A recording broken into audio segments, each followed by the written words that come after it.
Census regrets. Census regrets. Okay. All right.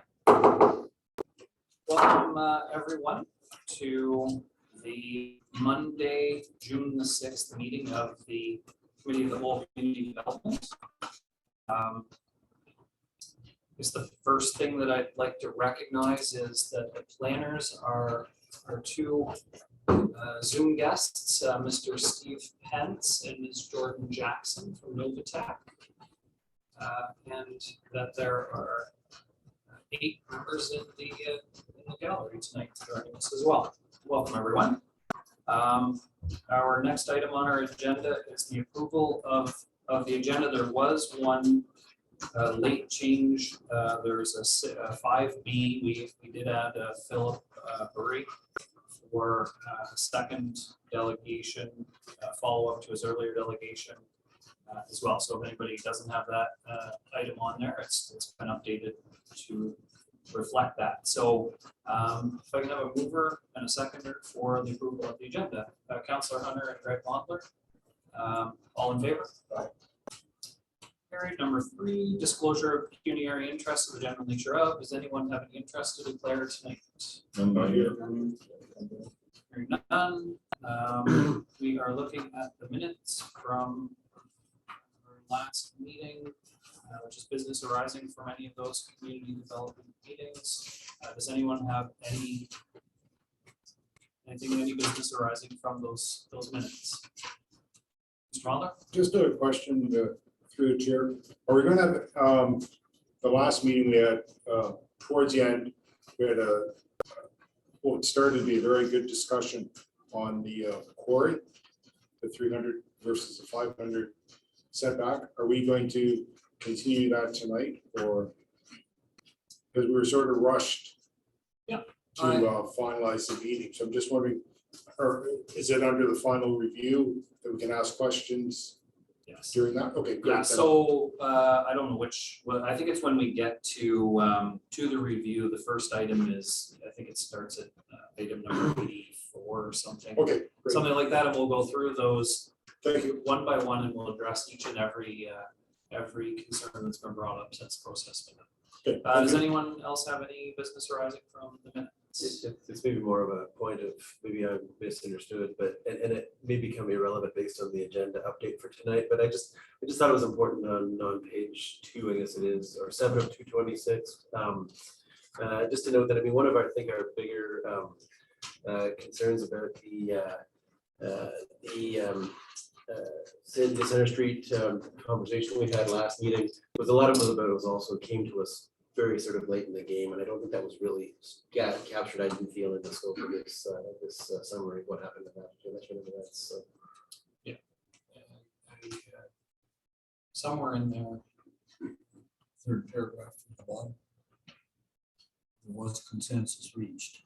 oh, absolutely, we did consensus reach, but I just thought it was important. Maybe it's not that important, like I said, based on the new context of the agenda now. To note that, I mean, part of our, I think one of our larger concerns was that it just came to us, on May 2nd as opposed to. So. right. Yeah, that would have been a 2-year process. Okay. Anyone else have any? Councilors?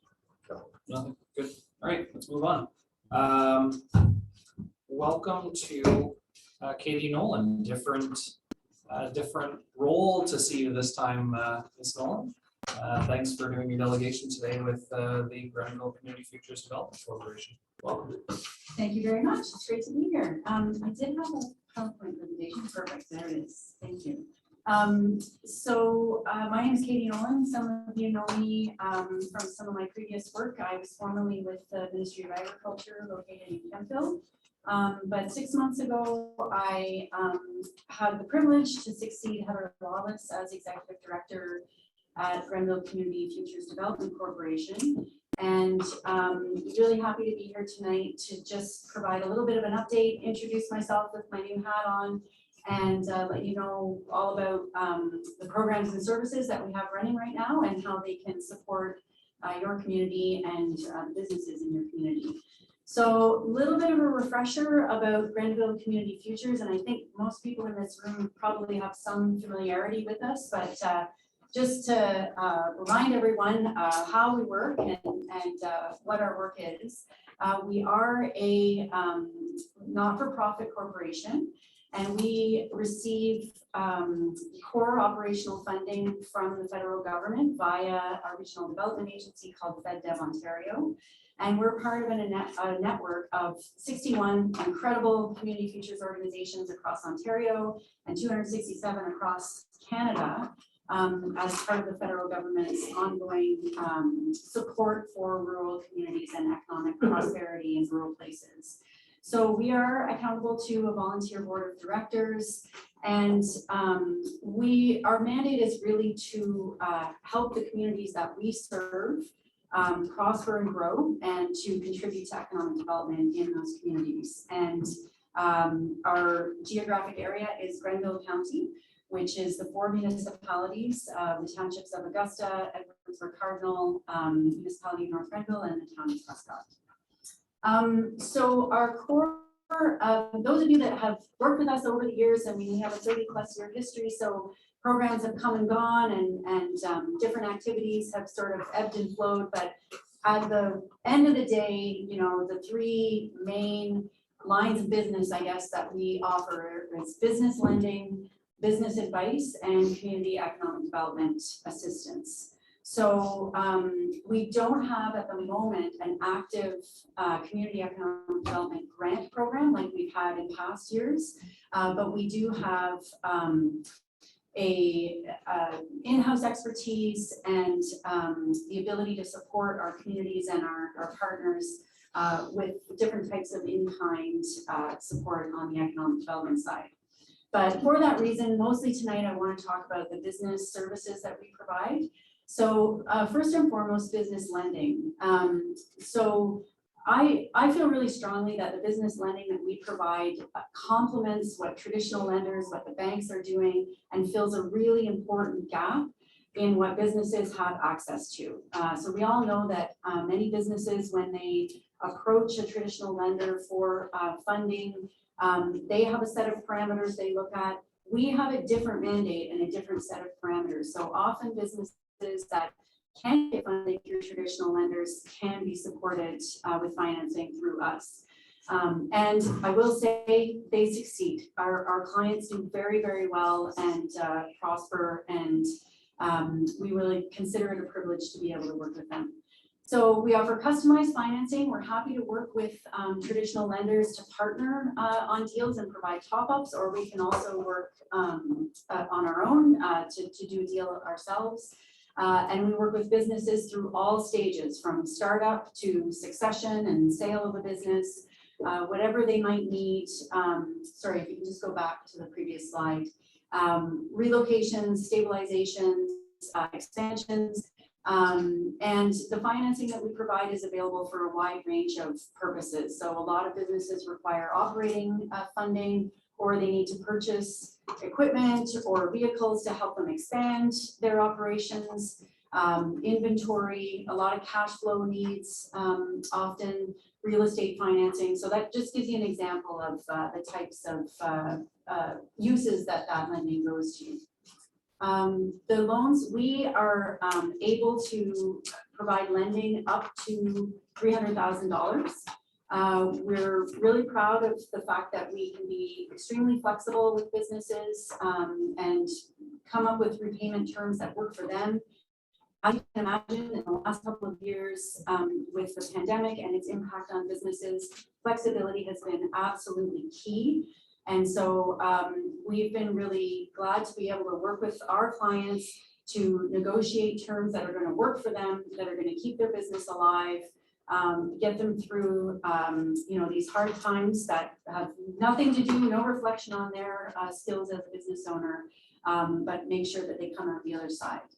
No prepayment penalties and no annual fees. And what I think is really important and maybe most valuable about what we can provide to businesses is the personalized service from very helpful, knowledgeable staff. We are based locally, so we are members of the community. We have relationships with our communities and with the clients that we work with. And we really want to see them succeed, and that's something that we're very committed to. So just to give you an idea, since 1990, our inception, we've loaned over $34 million to about 650 businesses and impacted about 3,500 jobs. So it really adds up in a small area like ours. We also provide business advice. Business owners or potential business owners often have a list of questions and they don't really know who to direct those questions to or what to do first, or, you know, I'm about to start a business. I don't know if I should get an HST number. I don't know how to register my business.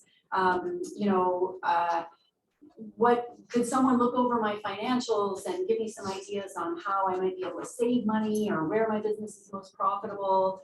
I need a business plan. How do you do that? You know, could somebody walk me through it? These kinds of questions are the type of thing that we're happy to sit down with business owners and talk about. We offer that one-on-one advice at no cost to them. And if we don't know the answer, we're more than happy to refer them to a community partner. The Leeds Grenville Small Business Center is an organization maybe some of you are familiar with. They have an excellent range of programming that helps businesses, and we're constantly cross-referring to make sure businesses have access to the best possible information to help them. So go ahead to the next slide. Some of the amazing clients that we've had an opportunity to work with, I think, really show the scope and scale of businesses that we worked with. Natalie Costellas has an incredible facility on Kemptville campus. She does catering, she does large events, and as you can imagine, highly impacted by COVID. It's been absolutely privileged to work with Natalie and her creative approach to her business, and to be a partner with her.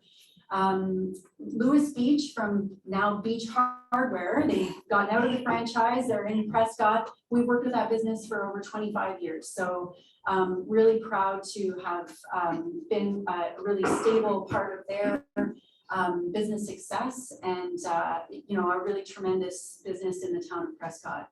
More recently, Jim Beveridge at B&H, your community grocer, wanted to invest in some equipment to expand their pie program in the deli, and always more than happy, you know, with my background at the Ministry of Agriculture and Food, you know, certainly pie is something I'm very supportive of, so it was really a pleasure to work with Jim and help that to happen, and more pie availability in the community.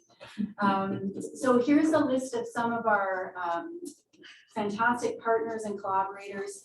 I mentioned the Small Business Center. They have business boot camp. They have a starter company program. We're very supportive and very involved in the work that they're doing hands-on to help businesses, and always trying to connect businesses with them. And as well, our provincial and federal partners, as you know, sort of have a constantly changing suite of programs, grants, loans, and we really try to keep on top of those so that we can provide up-to-date information for the businesses we work with, so they can take advantage of those opportunities as well. Go ahead to the next slide. So there's the team. We really pride ourselves on being a good first step for businesses. If you're not sure where to go, you can give us a call, and if we can't help you, we can point you in the right direction.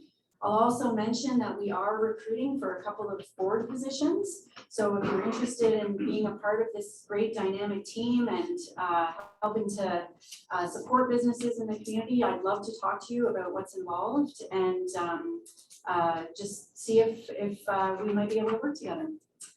And any questions?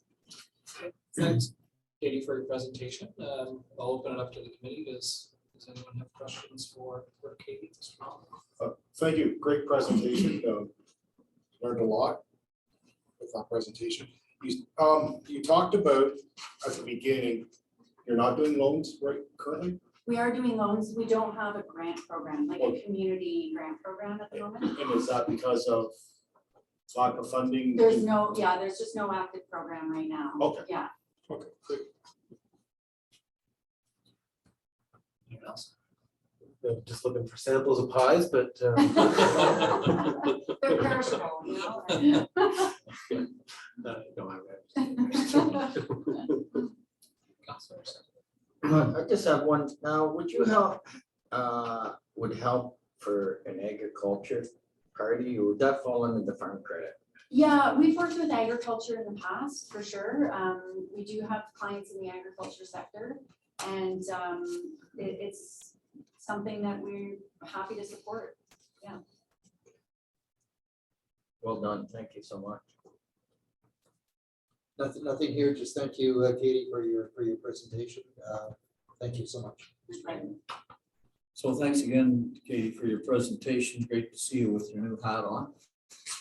Very familiar with your work at Ministry of Agriculture, Food, Food and Rural Affairs. I think it Very was. good, very good. I just wanted to follow up on Mr. Modler's question about no current community programs for economic development assistance. So this is the first year that I can remember, and now mind you, we didn't do much the last 2 years with Grenville Community Futures. Everything sort of came to a grinding halt there during COVID, but I just find it strange that there is no current program. Do the higher ups give any indication of whether or not they will be rolling out programs in the next fiscal year, or is there any possibility we'll see one the balance of this fiscal year? I doubt this fiscal year. I don't really know. I mean, I certainly haven't heard anything about, you know, a grant program on the horizon, although that's not surprising. I probably wouldn't have access to that information. You know, many of us probably remember I think 15 or so years of the ODP program that ran, you know, through the Community Futures, which was an incredibly successful program. It sunsetted in 2018. And since then, we haven't had anything like that. And I hope we will, but I don't know. I don't know what's on the horizon. Well, I can understand that. It's just, I just want to make the point that during the time that I've been on council, the township actually was able to take several advantages of community economic development assistance programs, Yeah. as was the Port of Johnstown. We were in for several programs there as well. And, you know, so they were good programs. In our opinion, they were quite successful, accomplished the aims and the objectives that we had set for them. So if you get an opportunity to be talking to somebody, just relay the sentiment that we're kind of looking to see some refunding of that program, that type of program. Yeah, I definitely will, and I appreciate those examples, because I wholeheartedly agree that was an incredible program that did so much in our community, and I think we're all really sorry to see it go. So yeah, I will. You can trust me that I am passing that message along. Thank you. Thank you, Mr. Chair. Anyone else before Councillor Hunt? I just congratulate Katie on your move over. It's great to see that they selected somebody from the food and agriculture industry to come over and represent us there. And it's, as the mayor said, it's been a great assist not only to the township, but a lot of small business in Grenville that you've helped out over the years. And I really appreciate that they were the ones in charge were smart enough to pick somebody that had background working with agriculture and food. Thank you very much. I appreciate that. Congratulations. Thanks a lot. Follow-ups, anybody else? Seeing none, thank you for being here, Katie, and hopefully we'll get to see you again soon. I hope so. Thank you very much. Have a good night. All right, so moving on to item 5B, which is Ms. Burry. And Ms. Burry doing a second delegation in regard to the discussion we had earlier with Century Street. So open it up to you again, Mr. Burry. Thank you. Thank you for giving me a hearing. I know this is the second time around. I'll try to keep this short. The consensus of this committee at the 16 May meeting, because my proposal comes too late for the present zoning bylaw review, and there's no evidence of widespread support thereof. I can't much argue my proposal isn't workable as an amendment to the bylaw, I implore this committee and the council to find a way to restrict or control the commercial development of Chamber Street, simply on the merits of the need to do so. In other words, I'm not, as the agenda shows, I'm not coming to you with an alternate proposal. I'm asking you to find it. Mr. Pence and some committee members have observed that the advantage of the MCR zoning is flexibility. I suggest there is such a thing as too much flexibility, and that MCR is far too wide open for a residential street in a small village. There must be a middle way.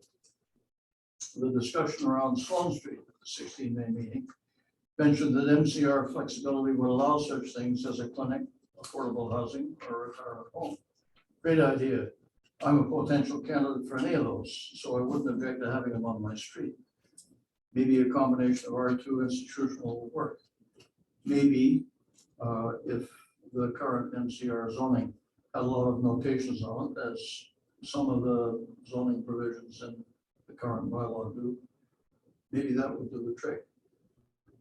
I don't think that any increase in the tax base that might come from commercial development should be a factor in the development of a residential neighborhood. So if my proposal can't be accepted for the current zoning bylaw review, all I can ask is that this committee and the council keep the zoning of this street in mind, see if there can't be some way of better controlling commercialization than provided for in the bylaw. So I am in fact throwing myself on the mercy. Thank you for your time. Thank you, Mr. Berry. Does anyone have any questions or follow-up for Mr. Berry? Sorry. Fools rush in where angels fear to tread, Mr. Burry. I've just done it twice. That's me I'm talking about. So, Mr. Burry, you heard me say at the previous delegation that it's a late request. But I think you also heard me say that I think in the fullness of time, you'll be proven correct, because the council certainly went through a hard time when one of the owners in the MCR zone in the previous couple of years took advantage of the MCR zoning to create a development which was initially not well received in the village. And I understand that. And what surprises me is that you weren't able to bring more support to your proposal. But our job here at the table is to listen to the community. And you know, as much as I may have some individual empathy for your request, I have to kind of weigh that, like how much real support does it have? I know it had support 18 months or 24 months ago, but I don't see that same support reflected at your previous presentation or here. So we're in a kind of an awkward spot, because the job of this zoning bylaw is a bylaw review is to take the temperature of the community and reflect what the community is asking for. And so it's late. We're at the 11th hour, so to speak. And I think the MCR zone is going to survive the draft that we've got in front of us here. And if it's any consolation, I think sometime during the future, you'll see that there'll be another hue and cry. Yeah, and I suppose if someone takes advantage, as you just suggested, of the MCR zoning and wants to put up something that suddenly everybody in the village finds detestable, they're going to come after you with torches and pitchforks. They won't come after me. I can't refute anything you just said. If I had woken up to this issue 18 months ago and gone up and down the street with a clipboard taking names, then this business would be in a different position. And so let's see, let's find a different metaphor. As a drowning man, I'm looking for a lifeline. There,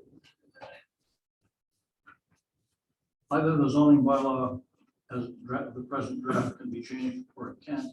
And I think you are of the opinion it cannot. I can't argue with him, you're probably right. I'm sure you're right. So is there a middle way of some sort? Is there an asterisk that can be poked in there somewhere that would allow the committee or the council to pass judgment on the people who want to build a microbrewery, or I can't think of got a list somewhere, but you know it better than I. Service station. Is the council in a position to manage the dial in any way? Mr. Chairman, could we turn that question to Mr. Pence? And say to him, a question something like this. The MCR zone is in there and it's probably going to survive the draft because there was consensus reached at the previous meeting. So can Mr. Pence give us an answer to Mr. Burry's question? The last I saw the mic was muted. Through the chair, the mic and camera are working, except for it's not relaying it on the TVs. So it still shows that the previous delegations notes are on here, but on my end, everything is operating perfectly. So I'm not sure what the miscommunication between the two is right now. Say hello to Mr. Pence for us, if you can.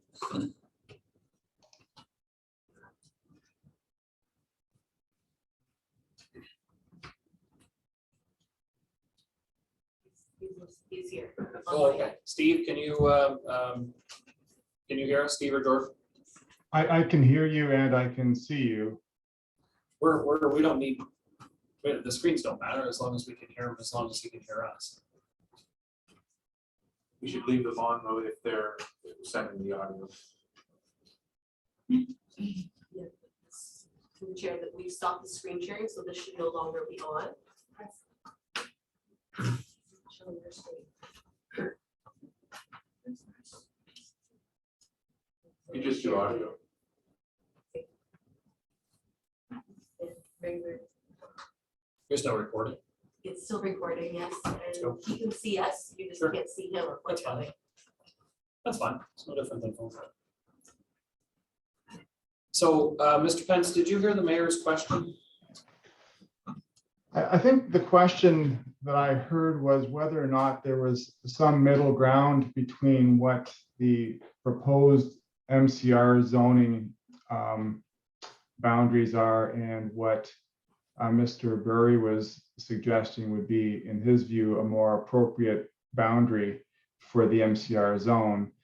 And if I got that correct, I think my answer would be is that the MCR zone that we have shown in the zoning bylaw is for the most part consistent with what's in the current zoning bylaw, except for a few minor exceptions closer to the downtown. That, as Mr. Burry correctly had indicated, was meant to provide continued flexibility along Center Street. However, with that flexibility, some might argue that it provides too much flexibility so that you could have certain types of commercial uses be permitted as of right that the neighborhood might not feel are appropriate. So the flexibility is a double-edged sword. So what I would say to that, the two options are either to pare back the extent of the MCR zone, which we had discussed previously, so that it's more concentrated towards the inner core of the village. And I suppose the other option is to create an exception to an MCR zone for the sort of more peripheral parts of the village that would allow different types of say commercial uses, ones that are maybe not the same as the ones that are more desirable in the downtown. I'm not sure if that answers the question, but that would still provide some flexibility, but limit the range of uses that would be permitted as of right.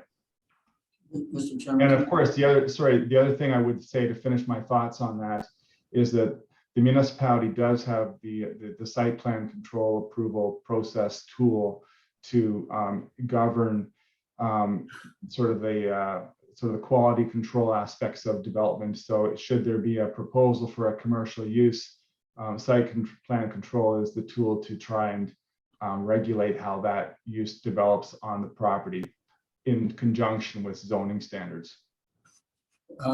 Mr. Chairman, if I could just have a Yeah, follow-up. continue. Yeah, just a quick follow-up, Mr. Pence, to tie it down a little bit tighter to Mr. Burry's presentation.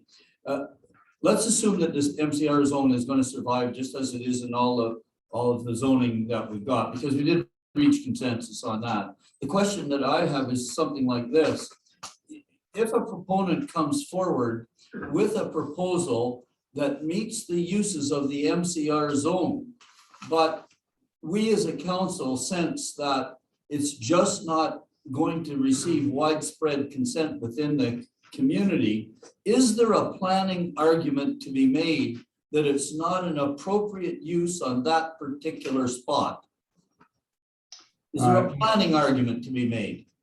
No, it would be considered, if the use complies with the zoning, then it is a permitted use, and there is no argument to be made that you can't.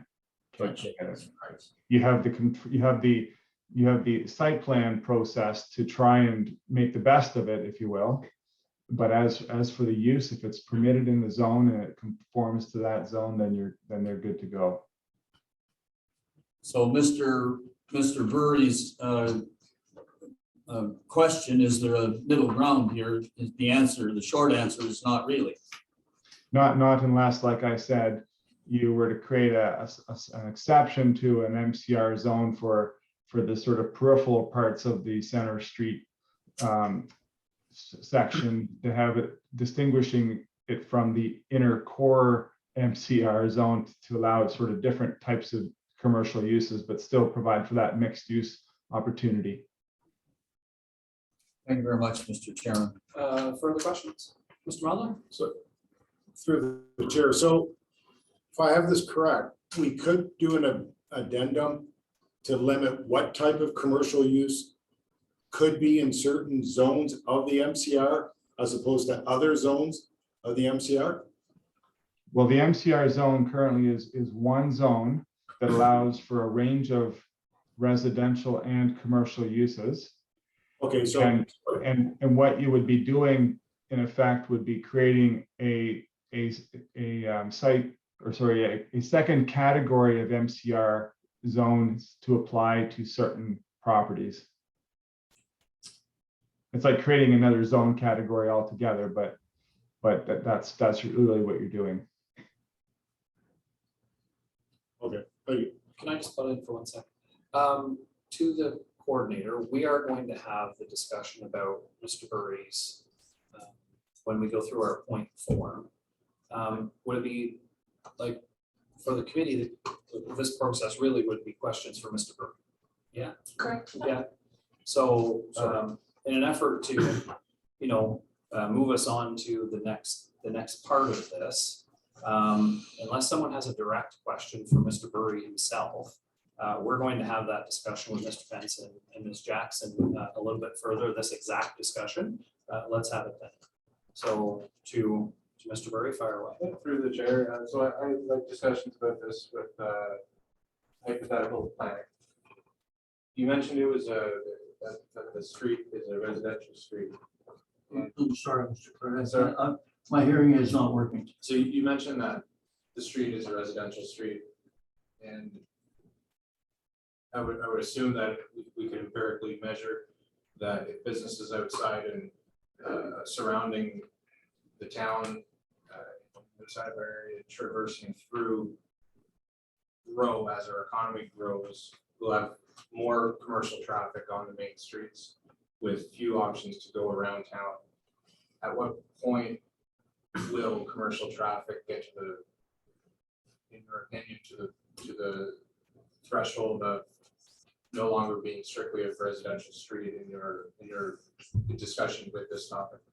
In terms of road traffic, I think it was probably passed about 20 years ago. Because I've seen what amounts to single vehicle drag races happening any quiet time of the day, and I've always wondered, I've always worried about this. The road traffic, I think, unless we start putting speed bumps in, we're kind of stuck with this. The character of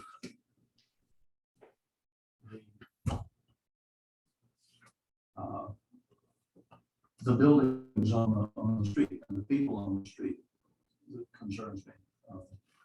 Difference between, let's see, a commercial parking lot or a custom workshop and somebody's house. And the people that live in it. It's the people that live there that's my concern. Traffic as vehicular traffic is an issue, but I don't think that my proposal is likely to make a difference to it.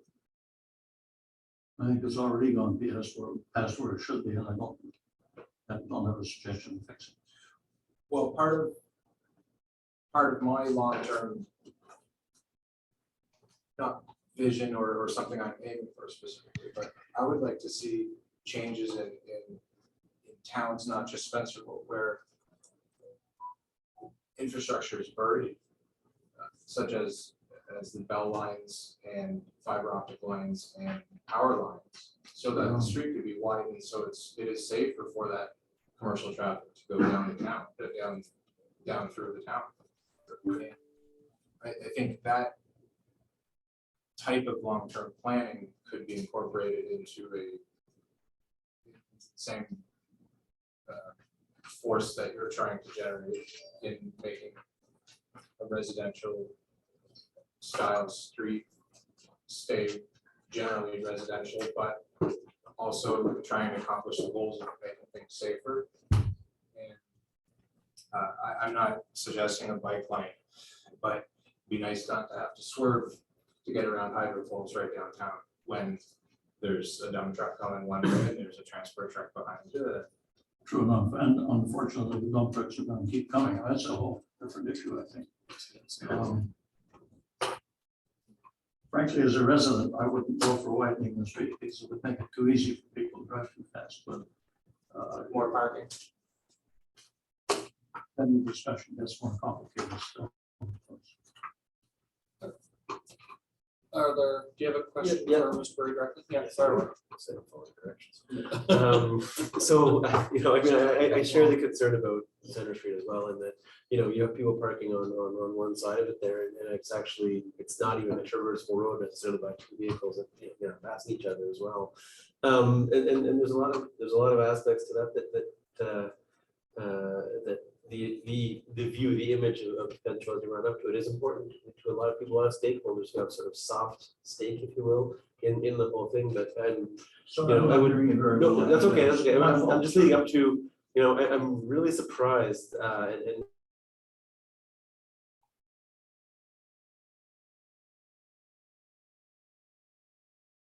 as far as other people in the I area, or haven't, is it? and it might have made a difference in my head. I came to the party very, very late, as you can see. And the stretch the metaphor of the train is pretty well leaving the station. So I haven't taken what would probably take a couple of weeks to walk up and down the street with a clipboard. It would have been a useful thing to do, and I have not done that. Yeah, exactly, because I just think that without that, we don't have the actual landowners. We don't, because they're the ones that have the greater stake than say anybody else in this room. And it's without their input, it's really hard to assess, you know, the scope of how much interest there is in addressing this. So that's all I have to say. Point taken. Sorry. No, that's okay. My favorite. That's good. Last chance, anyone? Thank you, Mr. Burry. Thank you. Thank you. Appreciate it. You'll stick around and you'll hear, it is, you know, certainly a discussion item, and we will go through it with the planners as well. So. All right.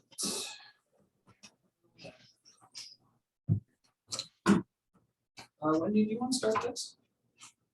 Sorry, development coordinator, do you want to start at 6A for us, the review? Sure. So 681 is comprehensive zoning bylaw review. In my notes, I have page 15 with recommendation 2, right? Yeah, so I prepared a brief staff report, which is really just a summary of what is included here in the agenda package. We have the report from Novotech, which is the same report that we reviewed on May 16th. And they prepared an updated chart that summarizes the written feedback that we've received since our last review. And a new copy of the agenda that has some, the changes are noted in red from the previous draft that the committee has endorsed. So we shall move through to the recommendations, right? So we'll go through, we'll just go through, we'll just start at 83 and just work my way through. To the chair, I think that's a good way to go through the written feedback that we've received. So if we look on page 22, there's a summary chart from Novotech that shares a summary of the feedback we've received. If you wanted to review the full written feedback, it's also included in the agenda package and you could certainly reference it. So did you want me to start there, Mr. Chair? Yeah, I think that's a good way to go through it. Okay, and Steve or Jordan will certainly jump in if I miss anything or if they want to take over and share some additional Yeah, information. and may I add to the committee members, let's, you know, if instead, my normal protocol, I think, is to go around the table. There's a lot to discuss here. I think we could still be here tomorrow morning. So I think the way that I prefer to do it this time is just a raising of a hand. If, you know, somebody wants to have a discussion or wants to continue the discussion after the coordinator and the planner review the comments on say item 83. If anyone who wants to jump in on that and continue that discussion, let's do it. If everyone's happy with how we've dealt with it up to this point and we're clear and we're concise and we want to move on to the next one, then let's continue to move on. But I don't think I'll go around the table the normal way because we'll be here till 7 in the morning, I think. So having said that, let's go. So with comment 83, Mr. Davies provided some comments regarding the use and application of the RLS zone within the new zoning bylaw. Also expressed some concerns that the RLS zone and private roads are not appropriately defined. So Novotech advises us to take a look at their report. This is page 19, has some discussion about these comments. You'll also see there was a note added to section 6.5 of the updated draft zoning bylaw. That's on page 174, where there is a little blurb about the RLS zone and limited services there. And there's also a definition update in the draft zoning bylaw that includes a definition for private roads. That's on page 131.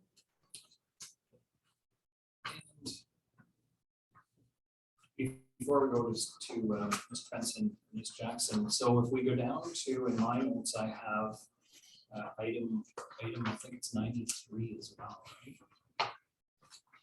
So is it relevant to the same discussion as well? We could review that at the same time. I mean, it's all part of our LS, right? Yeah, sure. All part of that same discussion. I think, you know, getting everything dealt with so we're not having that overlap probably makes a little more sense. So with comment number 93, there was a request that the RLS zone actually be removed from the zoning bylaw. And if not removed, then there was a request for some changes to the provisions like the lot coverage and which I think is also discussed on page 19, where it's recommended that those provisions remain the same. They're also proposed to remove access by private road restriction for additional residential units and define minimum road standards for emergency service access on private roads. There's also a request to amend the zone schedules in regards to the USA and Canada border. And I can just add to that that border is provided to us by the counties with an agreement they have with the province, and they are looking into confirmation for that boundary. It's also something that, should we not get that information in time, we could update it after, because it doesn't change the intent of the bylaw. And there is also a request for, the Hamlet residential zones are different than the settlement area boundaries in the official plan. Novatech notes the zone boundaries indicated on the draft Schedule A are shown to be consistent with the current zoning bylaw 24-35. Schedule A has been updated to revise the residential, Hamlet residential zones to reflect the official plan settlement area boundaries and parcel number. Thank you. Coordinator. Stephen Jordan, do you have anything you want to add to these comments? Not really. I think, assuming that the committee has read the report and the summary chart, we're prepared to answer any questions, but I don't think we have anything further to add in terms of explanation. Okay, thank you. So to the committee members, does anyone want to discuss RLS? Okay, I'm gonna start. Connor? With the mention of the US border being corrected, I might be reading this wrong, but it mentions that it's corrected in Appendix F. If I go down to page 94 of 227, Appendix F doesn't have any settlement areas showing the border of Canada. So are there two Appendix Fs?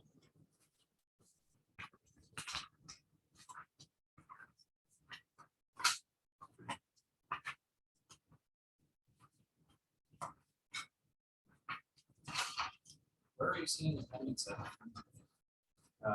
Page 94 of 227. 94. In the PDF that was originally sent. So that was that change. Mr. Chairman, 94 of 226 I've got is the map of the St. Lawrence River showing the international boundary. I think that's what the speaker is referring to. It's listed as Appendix G, so there might just be an incorrect label. Yes, you're right. It is shown as G. Is that a Novatech document? International Boundary Commission map. Boundary spelled wrong, but International Boundary Commission map shows it as the it's just a map of the St. Lawrence River with the international boundary shown. Now, as Mr. Pence, through the chair, if I might. Go ahead. So Mr. Pence, is this the latest map from the International Boundary Commission? I'm surprised that the word boundary is spelled wrong. Yeah. If I could, to the chair, the appendices that you're looking at is actually the submission under 93 from Davies and Zorzella. Not Novatech. Not our documents, right?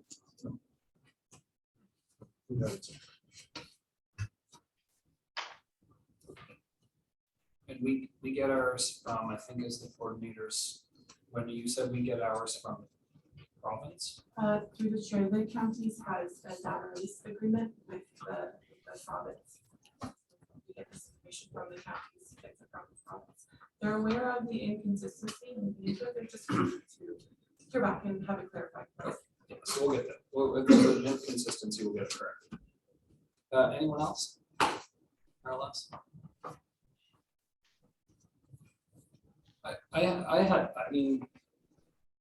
I definitely have it circled on mine and just for my memory, I know we had consensus on the lot coverage. But if the planner's here, can you go through the rationale to get to what the lot coverage is?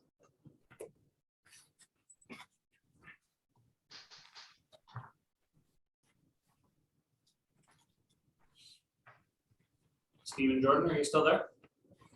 Sorry, I didn't hear what the question was. If Jordan, if you heard it, feel free to answer it.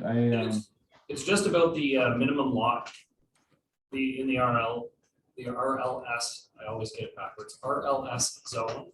The change to the lot coverage from, I believe it was 10 to 20 or from 20 to 10. Can we just do a real quick review of how we got to that? So the lot coverage is proposed in the draft at 10%. And I think the request was to increase it to 20%. And we feel that leaving it at 10% is a more appropriate performance standard for the zone, given that most of the RLS zone properties would be waterfront properties where we tend to keep the lot coverage to a minimum rather than exceeding, or too high, like in 20% range. That's our recommendation is to leave it at 10%. Is to leave it at 10%. And in the original bylaw, the last zoning bylaw, what was it then? I believe in the current zoning bylaw, the RLS zone has a lot coverage maximum of 20%.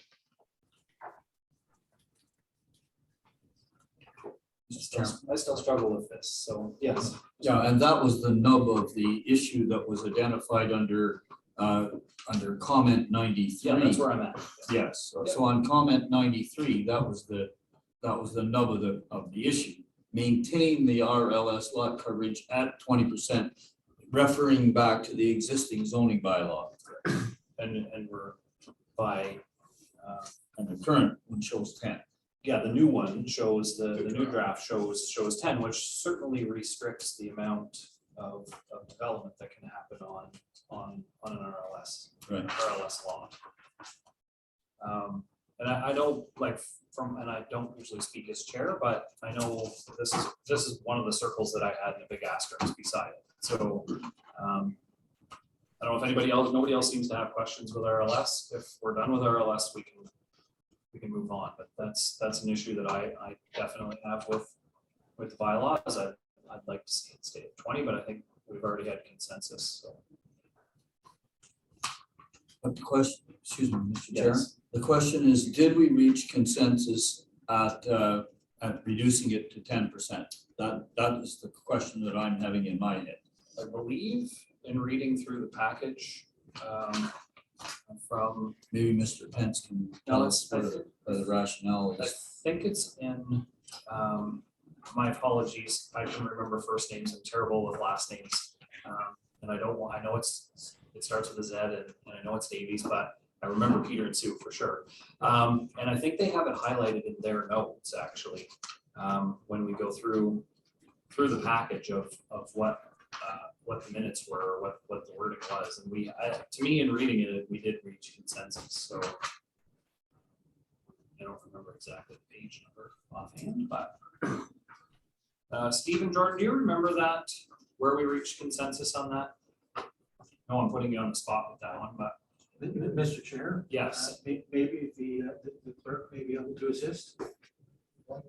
So through the chair, if you refer back to the November 1st meeting minutes where we reviewed these public comments originally, it was reached for consensus for 10% lot coverage. 10%. Yeah, I'm scrolling through to where my notes were. So page 91 of 226. It points that out under item E, and then it puts it out page 92. So.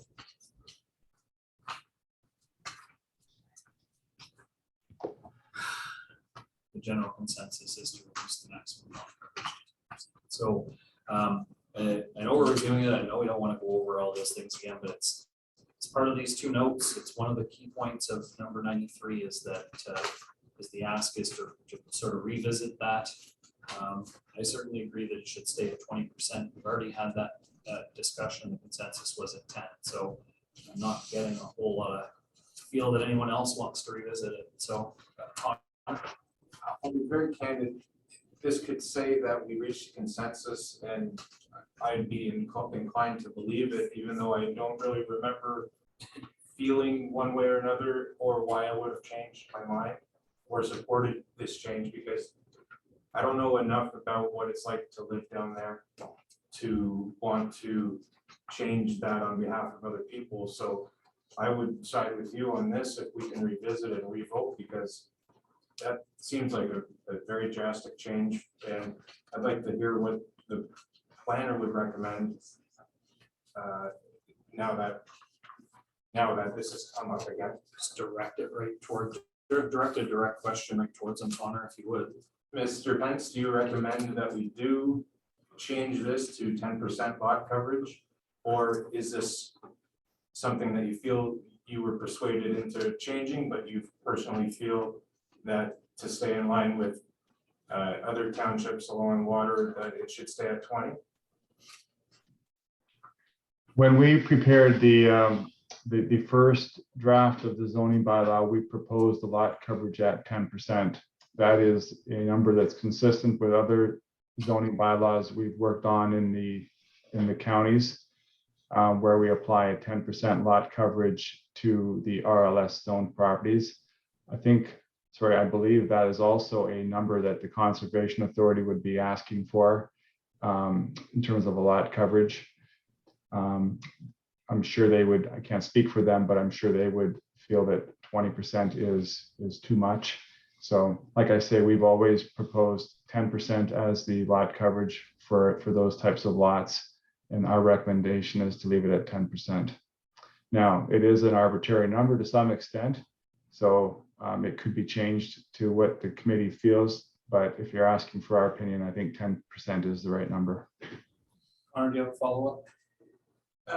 Yes, through the chair. What about the option of returning it to 20% and waiting for it to be formally requested of us to change by the Conservation Authority? Have they written it that they would like to see that? Through you, Chair, when Yes. they reviewed the draft and saw that we had 10%, they were probably happy with that and didn't take the opportunity to comment any further. For them to find out that it gets changed to 20 would probably come as a surprise. So I'm not sure where that leaves you in your decision-making process, but I would just say that they probably are happy with 10 and didn't comment because they didn't feel the need to.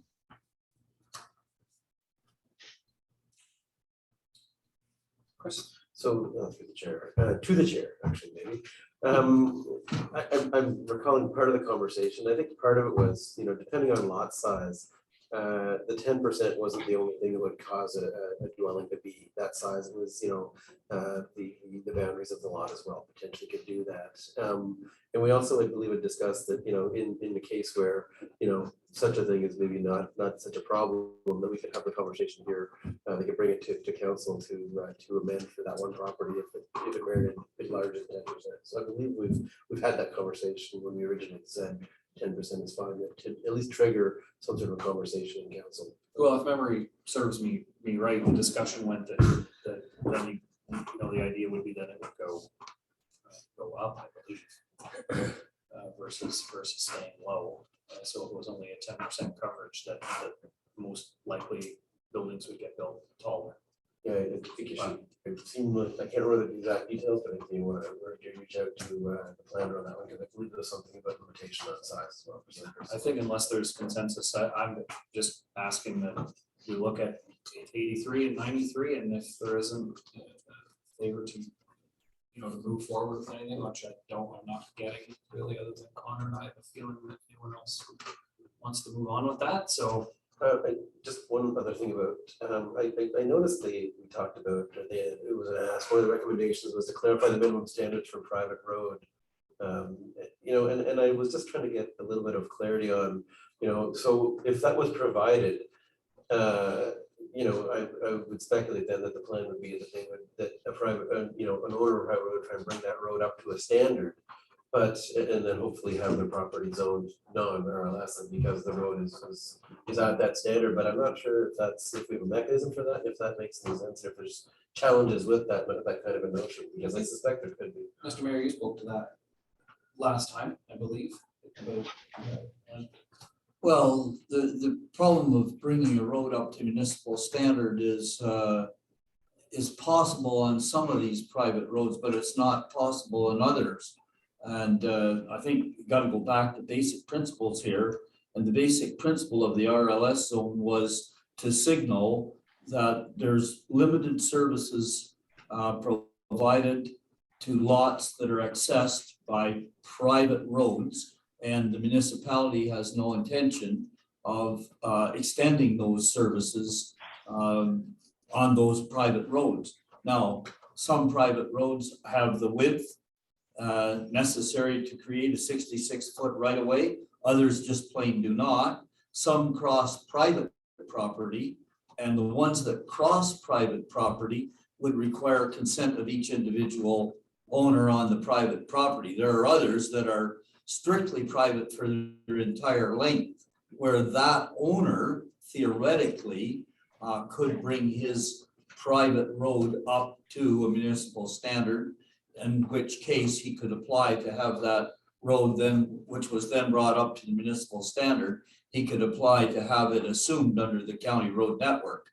And we would, well, most municipalities would acquiesce to that kind of a request, but a lot of work required to bring a road up to municipal standard. Ditching and road base and surfacing it, is all part of it. So where the road actually crosses 3 or 4 private properties, pretty near impossible to bring it up to a municipal standard. Okay, so we can put 83 and 93. 83 and 93 bed now? No further update?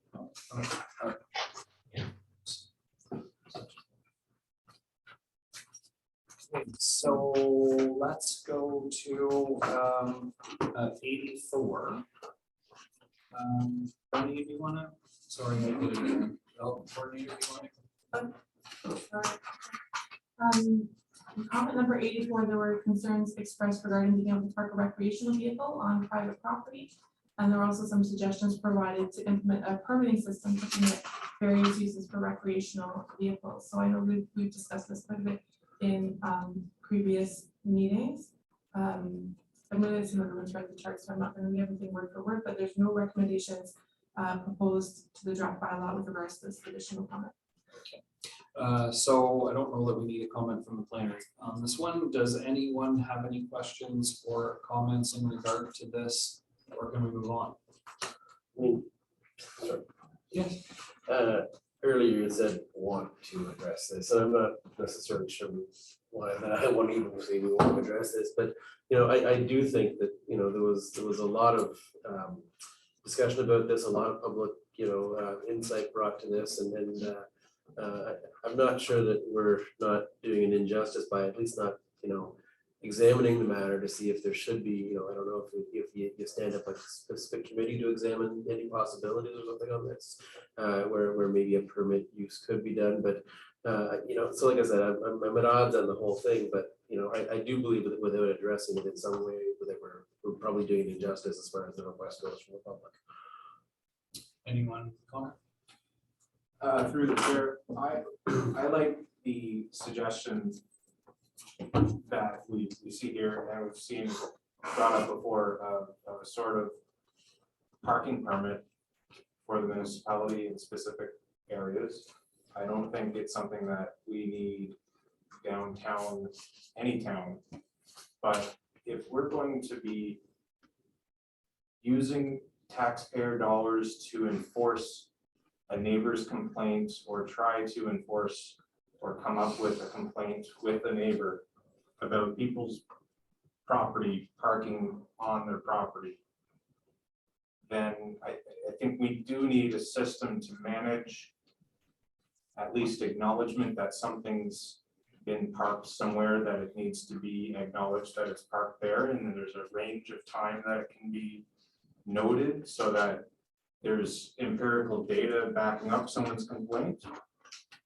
The burn permit system, I think, is in its infancy in terms of adoption by the public. And I would like to instead of ignoring or tearing down a system, I'd like to build on to that and use that technology. It's very user friendly.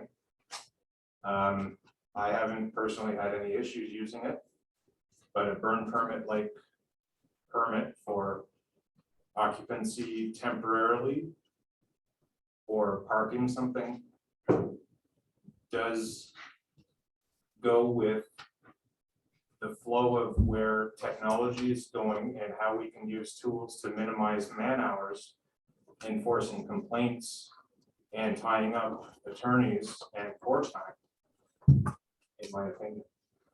And it doesn't have to be something that's adopted immediately, but I think it's something we should consider because it's technology that will enable us to help regulate things that could be contentious within the citizenry. And I read, it was either in here or somewhere along the way, but, you know, something to Connor's point, like the burn permit itself, where, you know, you also notify whenever you're doing a burn, you can also notify whenever you're having an event where you have a trailer there in use, and signing off to some rules about it as well. I think at least that's, because there's a lot of rogue activity happening in the background, and I think that would help to, you know, have people sign up to, yes, in fact, we will watch it for, you know, just, you know, follow certain guidelines and rules, make sure that not just their rights are entertained, but also the rights of their neighbors who are also in the area wherever they're doing their camp, their trailer, for instance, right? So, I mean, I really think we should be contemplating, you know, at least, you know, getting people together to figure out, is there some mechanism we can use that does not impact, you know, financially and the township, as well as, you know, impact negatively the residents of the community. So implement what's here now, review with the committee over the next however long, and make suggestions to amend the ZBL and for the RV item. Yeah, I mean, even having a trial run of some ideas might not be a bad idea. A temporary trial run that doesn't end and then see if it works. There's some merit to a permit system, for sure. Anyone else? Councilor Hunter first.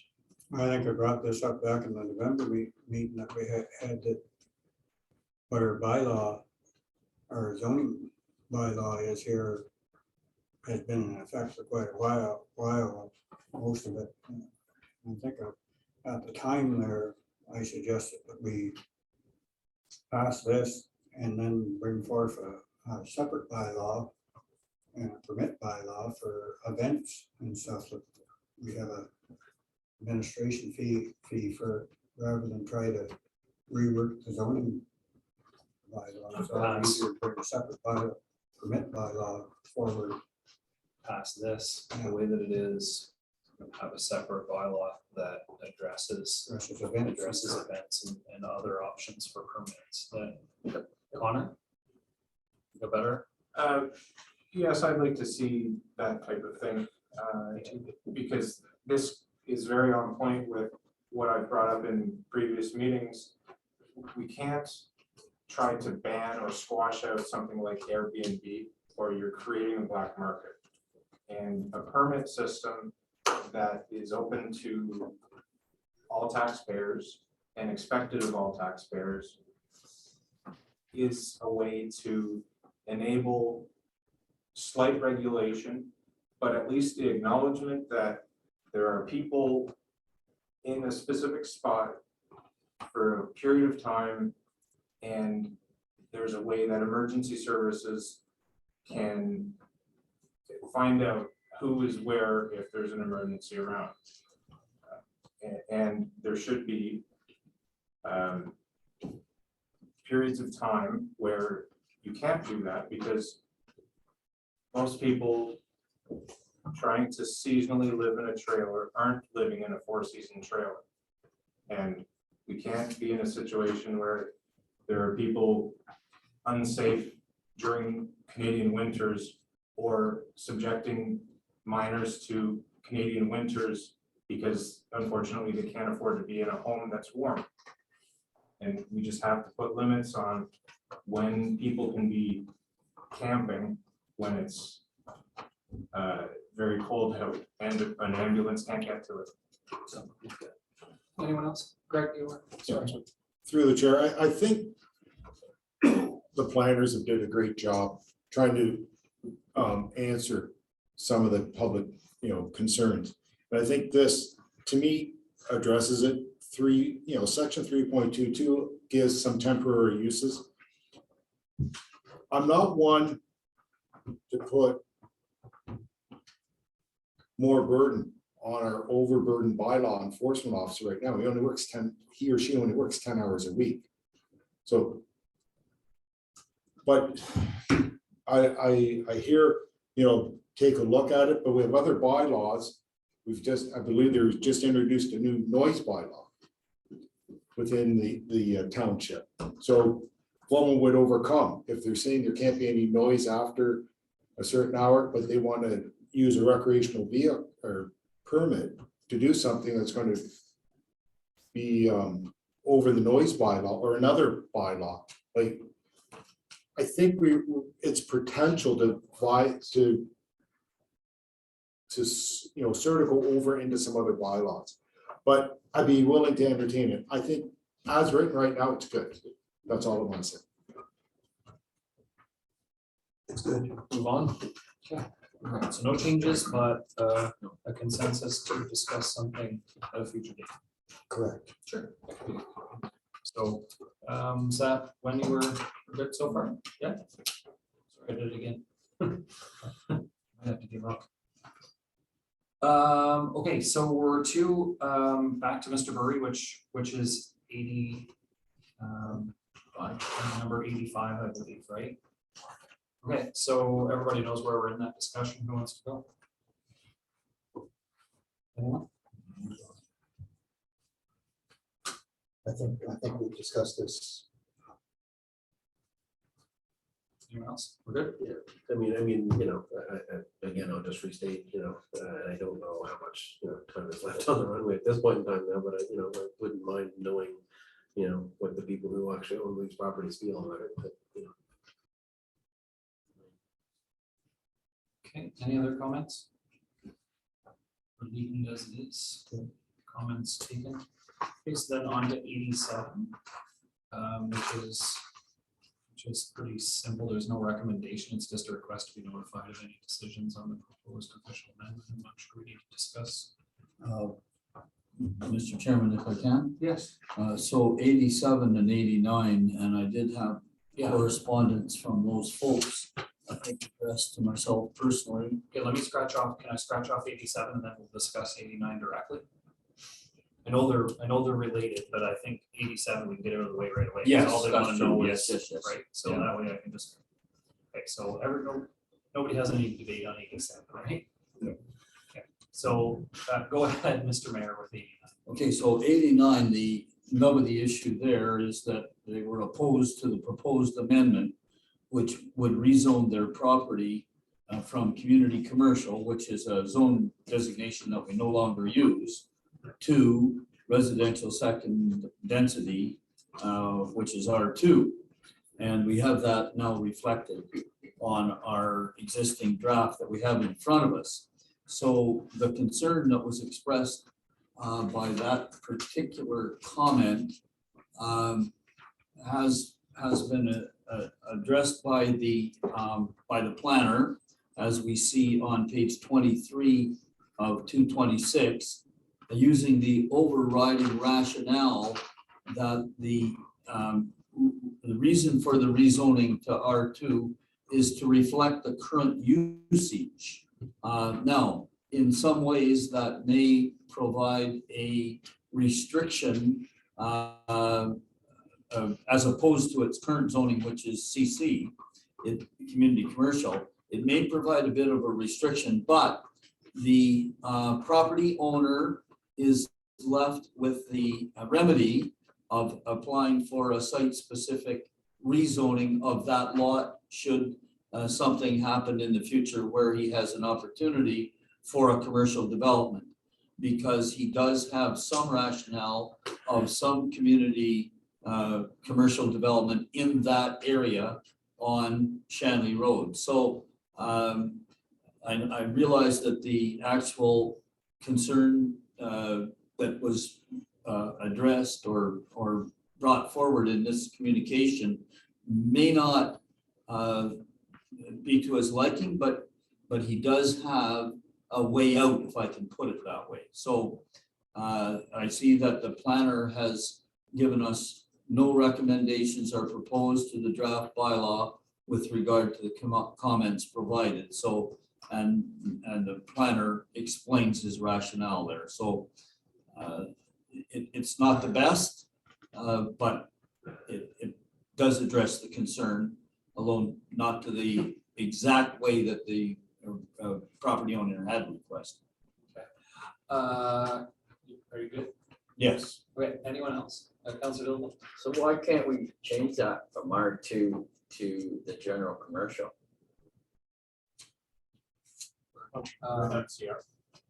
There is no general commercial in the current bylaw.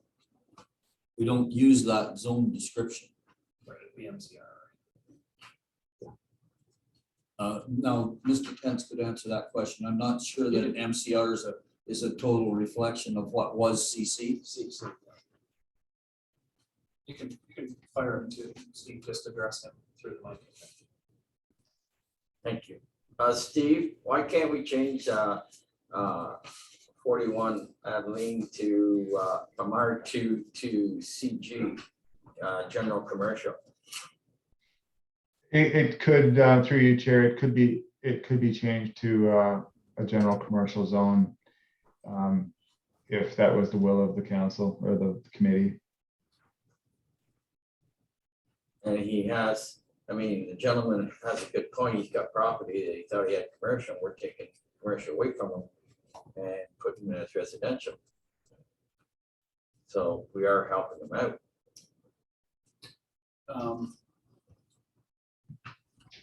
You good? Mr. Chairman? Well,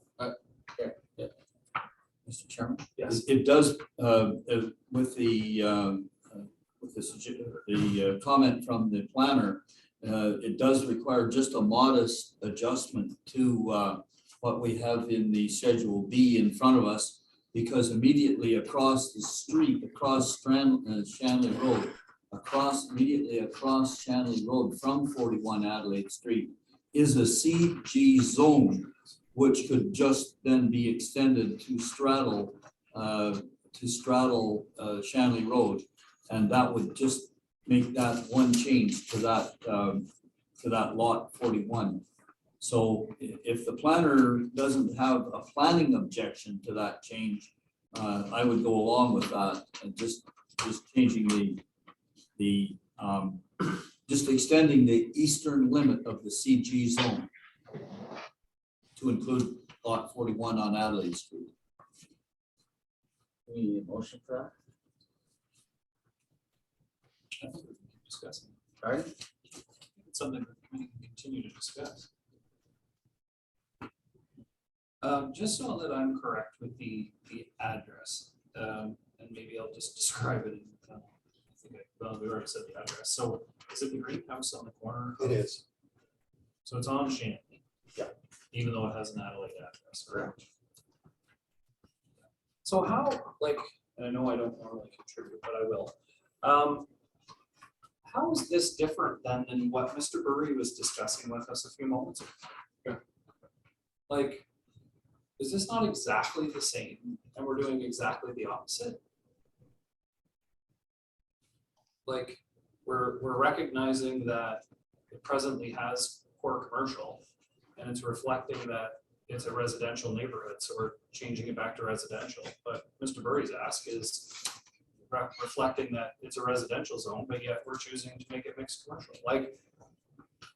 I've struggled with this one from the beginning, and I struggle if it's considered, part of what the main arteries are and where we're going to see that type of development. And we just told Mr. Burry that we can't change it there. I struggle to understand why we're taking away the right to make it commercial in this one. Well, Mr. Chairman, if I can jump in here. Sure. Yeah, I had the exact same discussion with the community development coordinator prior to this meeting, but I can argue that, it can be argued either way. And but I see a major difference here. We're talking about a single lot, which is very clearly in what is a commercial zone here on this cardinal example. And in the Spencerville example, we're talking a large number of lots in a similar situation where the commercial area is not quite so imminent, if I can put it that way. So it's an interesting argument, but I can be persuaded either way on it. But I think because we have and it was brought, apparently this concern was brought forward to us following, as I understand it, following the February meeting. And so we do have, it was brought up quite early not quite early, quite early in the late process might be the best way to describe it. And it is an easy fix. And, so. If I may, I'll just jump on top of what you're saying, and I think I'll throw this one back to the CAO this time. This isn't the only property that's changing though in the new draft, correct? Like the R2 that's on the top of Highway 2, which is R2 now, those are all changing designation to R2, correct? In the new one, but they weren't R2 before. They were commercial before. And heading out Shanley Road, I believe those were as well, and we're bringing those back to residential. Am I correct in thinking that? Like, we've only had one person concerned that they're losing their commercial, but it's not the only one that's going to residential from commercial. So through the chair, and I will not recall which of the several meetings that we discussed the comprehensive zoning bylaw, but I do recall that it was upstairs where we had the large map, and the area in question was basically all residential homes. In the current zoning, I believe, community commercial does not permit a residential dwelling. So any renovations, anything of that nature, it's not permitted. It's not permitted in that zone. So it was bringing it in so that those residential uses could make some modifications and be in zoning compliance. That was part and parcel of that reasoning. Yeah, that makes that. I would sort of remember it. Where yeah, the MCR zone that is currently within Spencerville does permit some both. Both uses.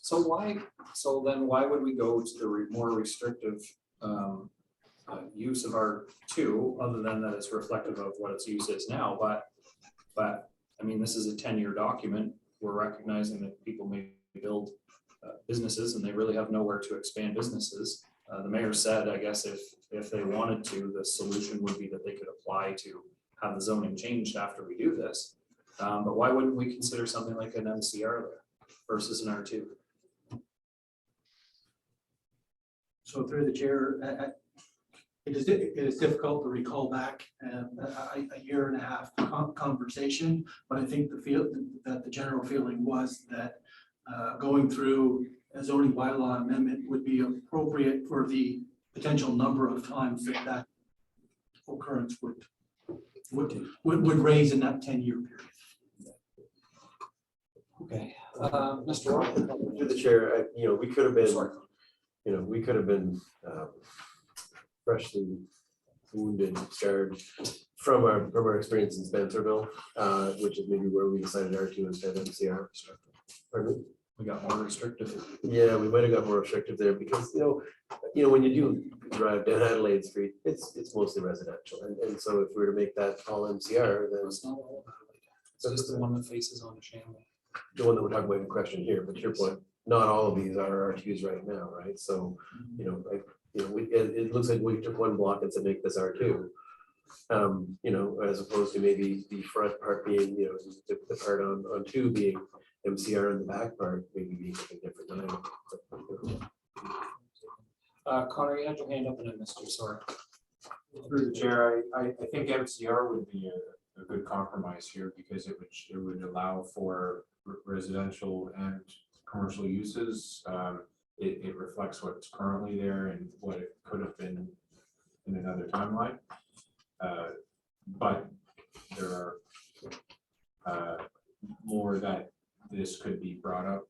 However, I think we should take into consideration the lot size. It is a wide and deep corner lot close to both main streets. And it does go, up to the highway one direction, down to the river in the other. This one specifically, I would say is a candidate for an MCR. However, there's a few other ones that are very narrow that do have houses on them currently that I wouldn't support this along Champlain.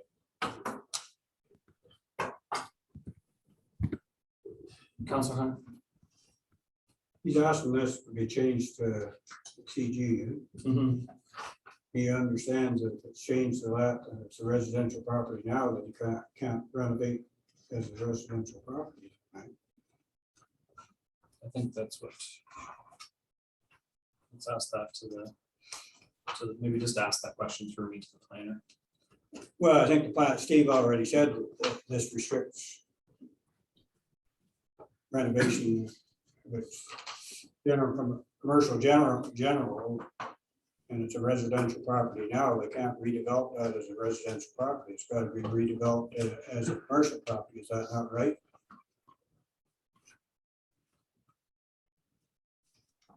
Through you, Chair, I've been trying to follow the discussion here. In the current zoning bylaw, it's core commercial, which only allows for commercial uses, and so that renders all the existing residential uses non-conforming. What I'm hearing here is that there are some similarities between this and the Spencerville Street, and I would agree that there are some similarities. And one compromise might be to zone the strip along the county road to an MCR zone to provide that greater flexibility. I can't say for sure where that line should draw without taking a closer look at it, but that might be a means of providing for future growth in terms of commercial uses along County Road number 2, yet still allow for the residential uses to continue for as long as they so desire.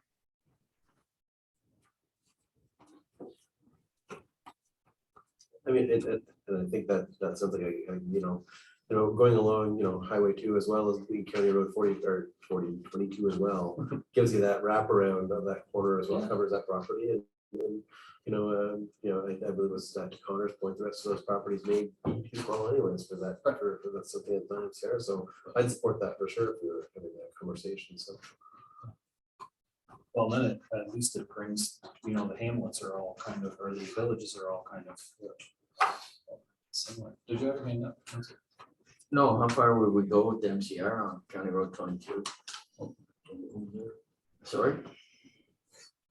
Mr. Chairman, I would be worried about creating an MCR zone on County Road 22. I think there's far too many residential dwellings already there. And those people, if we were going to make that kind of a change, I think we would be obligated to go back to a public meeting again.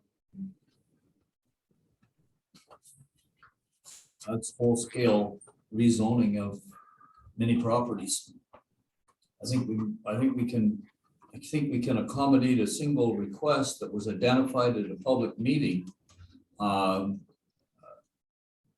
a single lot without another public meeting, but I don't think we can rezone a number of lots without another public meeting. But again, to the planner, to the mayor's point, are the on Highway 22, are there other properties that are seeing with this ZBL changes from our previous ZBL? Are there other properties other than this one that we're talking about?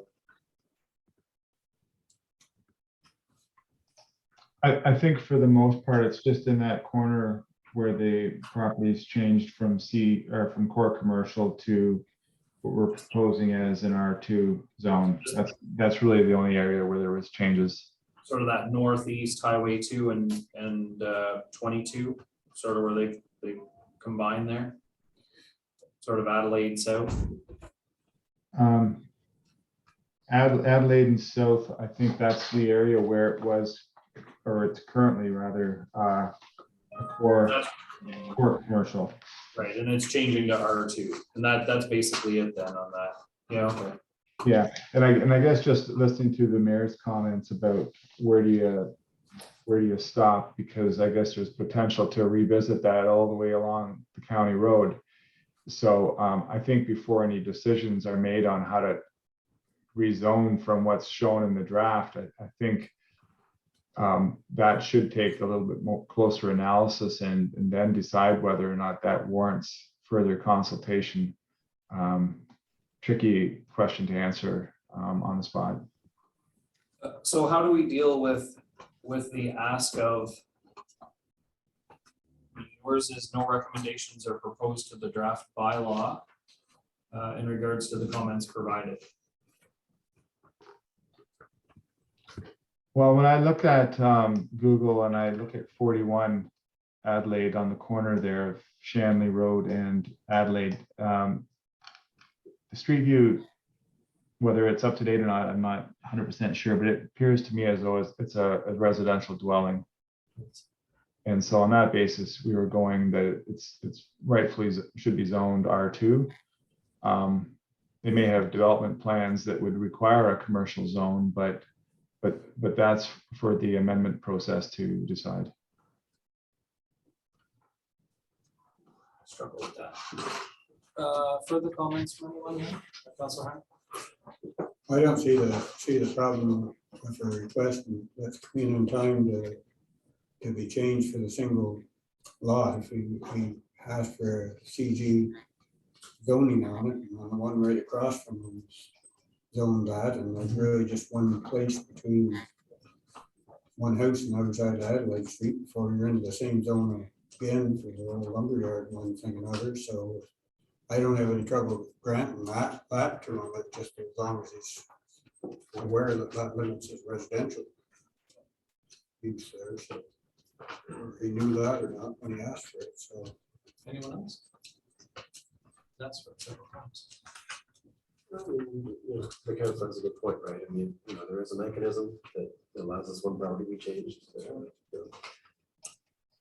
That's Is there consensus? I see a lot of nodding heads. Mr. Mayor, do you have anything for this one? Well, I just, through the chair, if I may, back to the planner. So if we change the zoning on 41 Adelaide Street from presently R2 to CG, is residential use a permitted use in CG?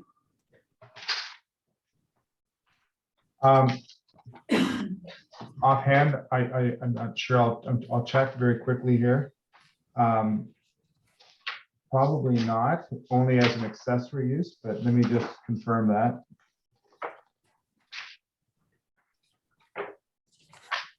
So the CG zone does not allow a single dwelling as a standalone permitted use, so not as a principal use, but it does allow an accessory dwelling. So if you have a commercial use on the property as a principal use, you can have an accessory dwelling associated with it. Okay, so follow-up question. If on that CG lot, residential single dwelling is not a permitted use, does that preclude from the owner of that residence from making changes, let's call them improvements, to his residence? Does it preclude that? If it were changed to CG? Yes. Well, that would then render it as a legal non-conforming use. And so for them to make, additions to their residential use, that sort of thing, that would require then a Planning Act application. Okay, so I'm wondering if that has been communicated to the person that made the complaint, Shedrick Perrin.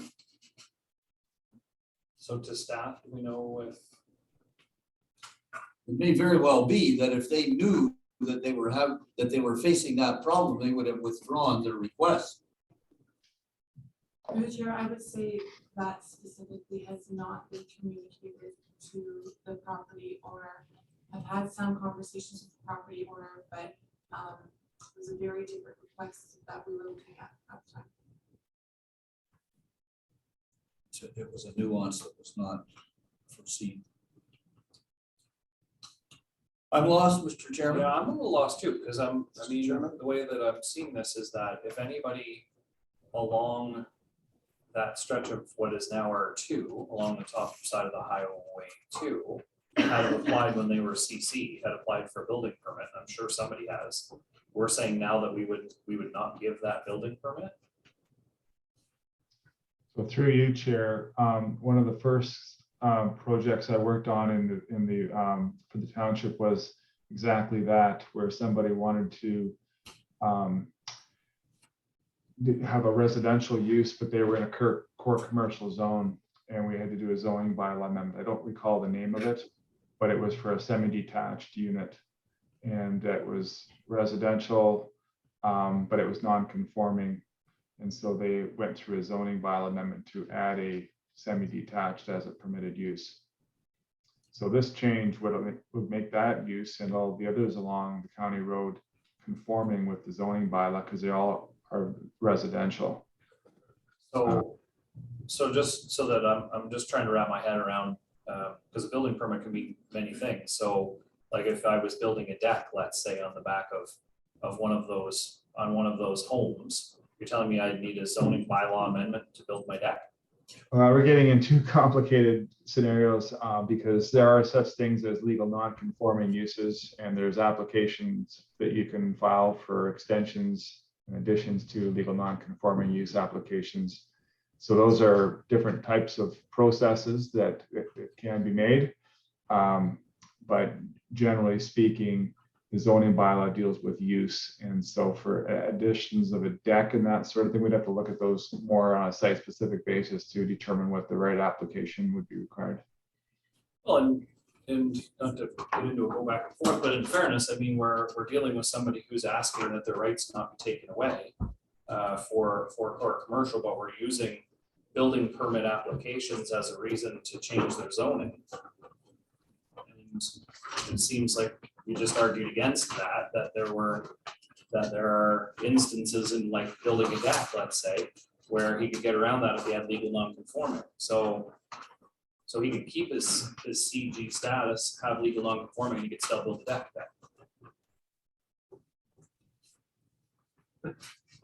Sorry, I didn't follow that. I didn't hear that last question. My frustration, sorry.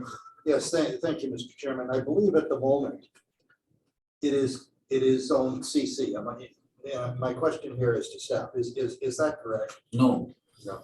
What is it? Through the chair, in the current zoning bylaw, it zones community commercial CC. CC, it is. Yes. R2 is what we want to change it to. Yes. Correct. And I do know, I've had experience here because I used to own a house very close to there. And it was CC. Why don't we just leave 41 Adelaide Street as CC and change all the rest? And then if Mr. Perrin has made a mistake and doesn't understand the ramifications of CC,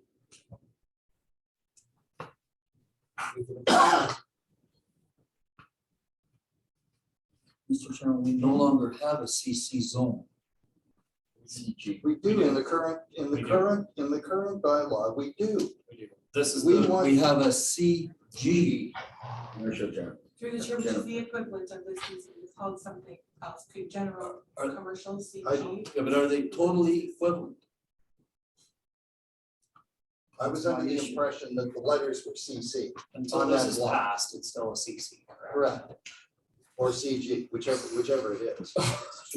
So if I may through the chair, so in current zoning bylaw 2012-35, that zone designation is CC. CC. in the proposed new comprehensive zoning bylaw, the designation of CC, I believe, does not exist. So an equivalent of that would be moving into CG. Not in this case, it goes to R2. So yes, and yes, about 18 months ago, there was good discussion, and the feeling and the general consensus around the table was that that moved from what was currently CC, instead of going to CG, moved to R2.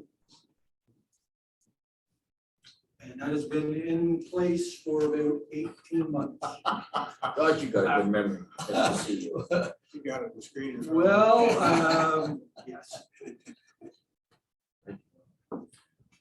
So, And then we got a concern.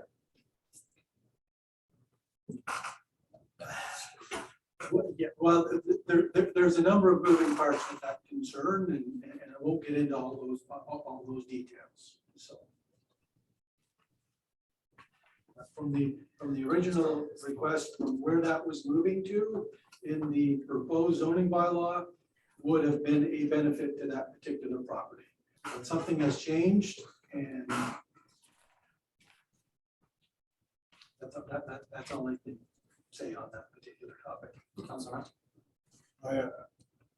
We can go around the table, doesn't times or how you want to do it. We had a consensus to go to our R2. We've had a resident come in and ask that his particular lot stays, was CC, stays CG. He doesn't understand all the implications of it. That's his problem. But right now, we can easily just block that little part off and do it. So why don't we just do it and let it go with that? The rest of the people seem happy. Nobody else is coming and asking any changes. So Connor, you're next. Sure. Could we just agree that R2 doesn't seem to be the appropriate zoning if there is to be an alternative zoning, but allow the property owner to choose after looking at the definitions as the new bylaw will have between GC and MCR, so that all parties are aware and complaint is absolved.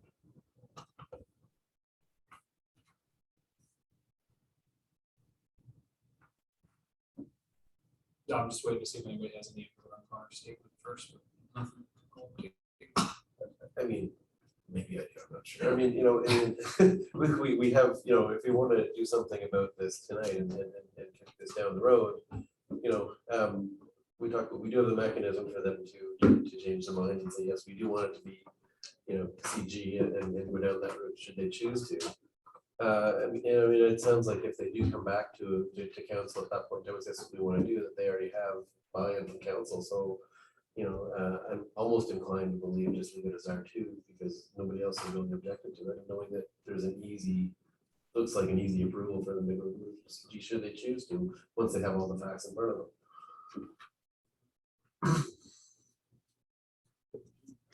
Yes, Mr. Chairman, can I reduce this to a resolution and see whether it flies or not? I'm thankful that you're going to try. And looking for a seconder. So the resolution goes something like this. That 41 Adelaide Street. Now I'm going to use the word presently zoned R2 on the existing draft. Be changed to CG, subject to the agreement of the property owner, period. Staff can discuss with the property owner all of the implications, and we will see the next draft depending on how he responds to the staff's offer. Do you have a second? I'll second that. Seconded by Chris Ford. Further discussion on that? I think that's a good solution. None, hearing none, I'll call the question. All in favor? I do have a question. I'm sorry. What if they don't want it to be CG? Is there wiggle room for it to be MCR? To the chair. Yes. I'm a little concerned that we're isolating one particular property and allowing them input over and above what the general residents would have. I would, the staff recommendation would be to leave it as R2, and if the property owner wishes to have that changed to CG or MCR or whatever the case may be, they can come for a zoning bylaw amendment. At that time, council has some latitude with respect to those. Mr. Chairman, I'm just going to respond to the CAO if I may. Yes. I understand his point precisely because we are focusing on an individual lot. However, I make the distinction that that was raised at a public, as a result of a public meeting. However, I will not be disappointed if my motion is defeated because I will then agree that the CAO's staff recommendation trumps the individual attention on the individual law. So I think he raises a good point. Okay, well, you've moved and we've seconded. Yeah, and if it's defeated, the staff recommendation prevails. A seconder can always. Yeah, yeah, that's true. I don't remember who seconded. I can pull it back, is it? You can remove it. Somebody else may still choose to. No, I mean, I think we know what we think they want to do, and just giving them that second, I guess that's exactly what we do is fine. So I'll leave my work from there. Seconds there, so then is there further input then before I call the question? I think, Mr. Chairman, I think it's important that the property owner understands and realizes what staff is putting forward here tonight. I don't think that I don't think the owner is fully aware if he remains as a commercial identity, what implications it's going to have. So I would like to see what our CAO has just submitted, that explain to the owner of 41 Adelaide all the implications, and let him make his decision and come to us with a proposal of what he wants to change. So you're voting against, I am. you're voting against, and That would be in favor of the That would motion. be, Call the question. that would be an exact favor of the motion Yeah. that's on the that's table. not what I heard. I heard that he would vote against it, and then if they wanted to change it from R2, they could come to staff and change it. That's what I heard you say, but. That is what, that was my intent. But that's what the motion on the table says. Well, that's not, then why did Mr. CAO interject with? Because he objected on the basis of the principle that we're Correct. focusing on an individual lot. That's correct. And you know, I recognize that point. That's why I won't be disappointed or offended if the motion fails, because we are in a public process. And the reason that I'm focusing on this is because this came forward as a result of a public process. But Mr. Grant is quite correct. Yeah, I think that's what Councilor Cameron was saying. That's what I'm saying. He's correct. Yeah, that's what I heard. So then you have to vote against this motion. That is correct. Okay, so. Vote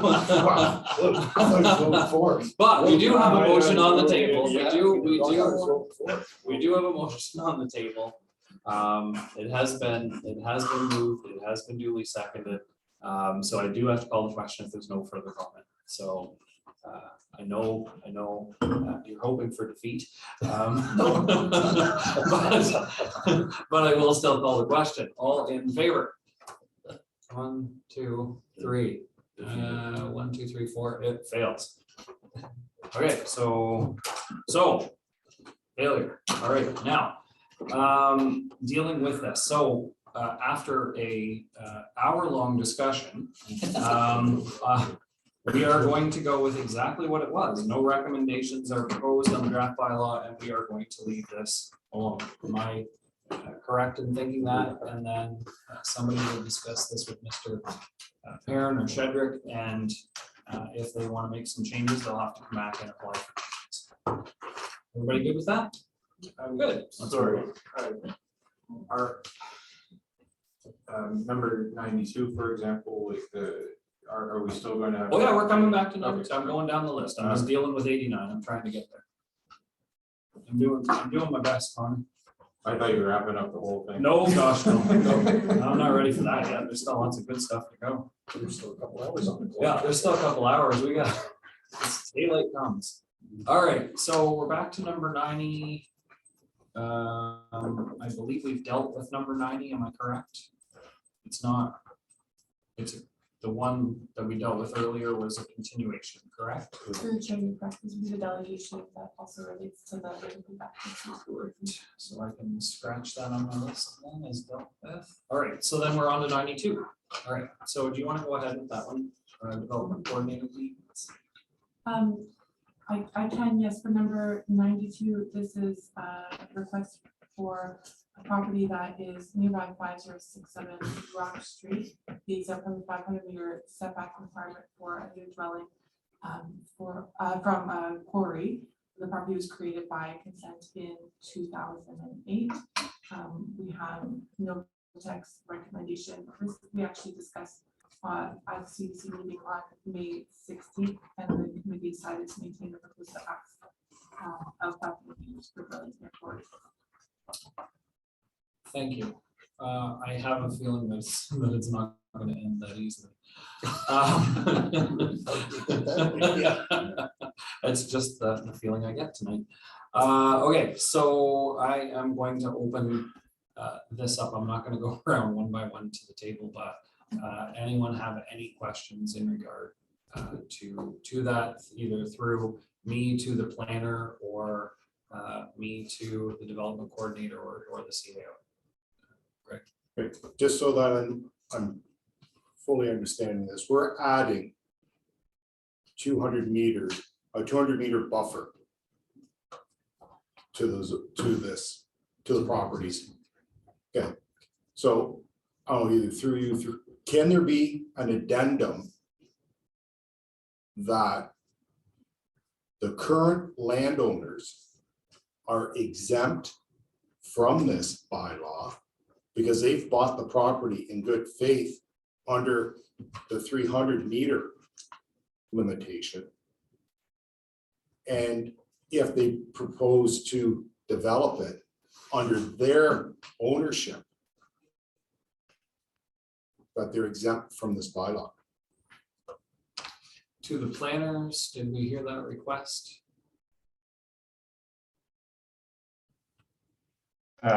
Yes, this is Steve here. I heard the question, and I guess the simple answer is that this is a general provision that is intended to apply to this context throughout the township. And so therefore, it's not appropriate to apply these exemptions sort of on a case-by-case basis. The process for that would be through site-specific amendments at the time of proposed development, or perhaps through a minor variance process at the time of the development. But the rationale for the numbers that we're proposing stem from the official plan policies that speak of those numbers, which come from provincial guidance on what the influence areas around pits and quarries are. So, so those numbers are purely being implemented as a result of provincial and county and township official plan. It's a general provision that applies township wide. So through the, so why, Mr. Pence, could we not in the bylaw say that the current owners of such properties, so it's township wide, are grandfathered as long as they own that property? The 500 meters doesn't apply. Because we allow it, I think we just heard it'd be sort of legal non-conforming. So they'd be legal non-conforming as long as they own the property, that they can build on the property that they purchased under their current, under whatever bylaw was in place then, not a new one. I know there's other avenues that they could go, to apply to get a variance, but it's at their cost, and they shouldn't have to pay that cost if we put a grandfather clause in it. Well, I suppose there's all sorts of general provisions that change with the new bylaw that render situations different for almost everybody in the township. So I just don't think it's reasonable to make these exceptions for certain properties as a result of the general provision that's changing. I don't know about that. I think this is pretty specific, because this is pretty specific to one, what do we call it? I don't want to call it an industry or whatever, but they're quarries. It's not like it's a foot, it's 200 extra meters being added on to their restrictions. And I just think there has to be a way we can do it.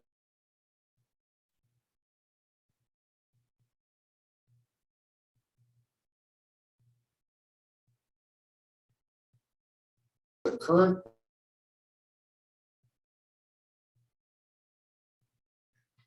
Well, the only way you could do it is that property would have to be given a site-specific amendment to zone it to, we'd have to look at a way of dealing with it on a case-by-case basis. I don't promote that as a solution, but if that's the direction, then we'd have to look at it and look at it further. Yeah, I just have a quick question before we go there.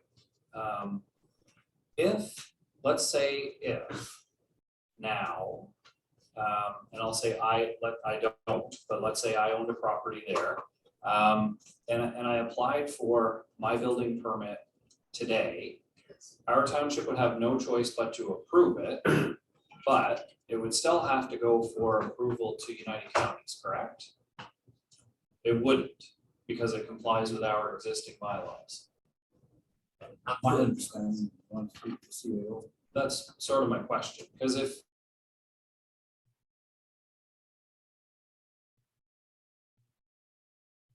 Sorry, I didn't understand the question. It started with a building permit question. it's and then we got the- 3, but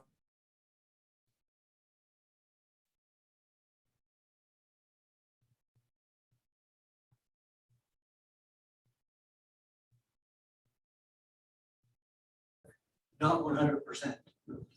well, if the province is saying that everything has to move to 500 meters from the quarry. So the United Counties adopted what the province said.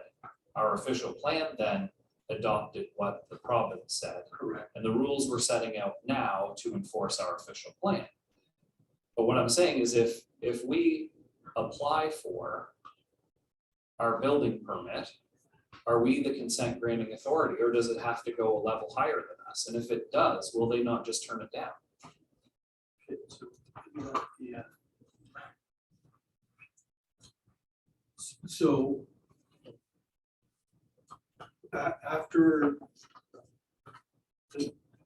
with this zoning bylaw in effect, when you're reviewing a building permit application, you would be reviewing it to the standards that are in the current zoning bylaw, or this, we'll call it this proposed one, which would be the 500 meters. Once this is passed. Once this is passed. If Before it's passed, if there was a building permit application and it met all of the criteria, you would compare that against the current zoning bylaw, which is 2012-35, which I believe is at 300 meters. So. wouldn't matter what the United County says, doesn't matter what the Well, province says. well, because the current zoning.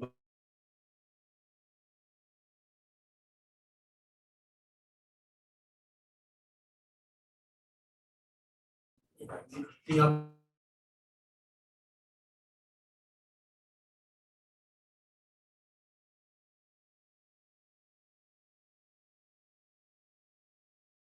entire, and part of that is that change from 300 to 500. Mr. Chairman, to resolve some of the confusion here, the county has no say whatsoever in the issuance of building permits. Right. So as long as the application gets to to the chief building official before this proposed zoning bylaw receives first, second, and third reading, the chief building official, in my understanding, can issue a permit. Sure. I think, That's my understanding. No, this, we give a chance to CO to correct me. Just a small little nuance, right? The building permit needs to be issued. Oh, issued. And Mr. Chairman, can I get a follow-up question sure, from the you can. CAO? Yeah, absolutely. Once issued, can a building permit, excuse me, my understanding is that once issued, a building permit is valid for 1 year. The question is, can a validly issued building permit be extended for a second year or a third year? So through the chair, I don't want to speak on specifics on that in case I'm incorrect. But you would not, if you have no activity, I believe within, it's either 3 to 6 months. Is it 6 months? If you haven't started construction in 6 months, it certainly, that building permit can be revoked. Yeah, you have to have some type of progress from, you know, to start on that. It's not indefinite that you can just continue to renew a building permit for a decade. That helps. There needs to be progress in the development. Okay, so do you want to continue one No, more go ahead. before I go? Because I want to continue sort of along it as well. Okay, so, and I completely understand exactly what I was saying. I think it's exactly where I was headed, is that we're adding 200 feet, we're adding 200 meters more restriction because the province says we have to. We have a bylaw right now that tells us we don't have to do that. So why would we adjust a bylaw that adds more restrictiveness to it? I get that it's to come into congruency with our official plan. I get that our official plan is supposed to make sense with what the United Counties does and what the province does, but we have a bylaw in place right now that doesn't restrict that 200 meters. Well, why are we adding 200 more meters? So plain and simple, Chair, that once the new official plan was passed, we have, within 3 years, we have to bring our zoning bylaw into compliance with the opportunity. That's just the reality of the Planning Act. So it's not a choice of 300 or 500 meters. So if we were to, in our official plan, had we left it at 300, they wouldn't have approved our official plan. They would have sent it back to us and make it 500. That is correct. So we're in a time crunch, time sensitive area where we're in that 3 years where we passed our enforcement rules, which are these, that the residents that have that land are put against a time frame to get in the building permits before it changes to 500. Ultimately. To the chair, if you want to look at it in that way, yes. We really don't have any choice. Even if we said 300, it doesn't apply to our official plan, so. That is correct. Okay, Yes, and I mean, along that same vein, I believe that we have to have this locked down by February 2023. So, you know, if in fact you wait till the absolute last minute to do the homework, it then allows that at that point in time, you have 1 year with some progress, maybe a year and a half or so to get something built on that property. And I believe I thought we beat this to death before, but I mean, we're having the same conversations, you know, Groundhog Day, but I mean, you know, we had all this, you know, this is, we don't have a choice on adopting the 500 meters, essentially what we're down to, so. I know the development board did have her hand up. Do you still want to throw in, or you? I will, if you don't mind, to the chair. Not at all. I just wanted to add that our planning fees bylaw does allow us to reduce or waive the application fee for a zoning bylaw amendment. If an owner wanted to make an application for a zoning bylaw amendment, it doesn't take away the cost of, I know that there are sometimes additional studies or plans or reports required that could be a cost to the applicant. I also wanted to add to in response to Mr. Mulder's suggestion, well, I think you have great intentions. I just want us to be careful that we're not building provisions around people. The provisions need to be for the property. So it's, although there's good intentions, I think it's a slippery slope there.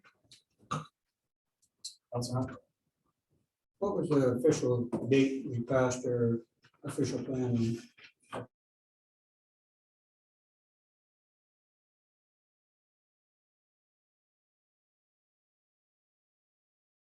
December 29th.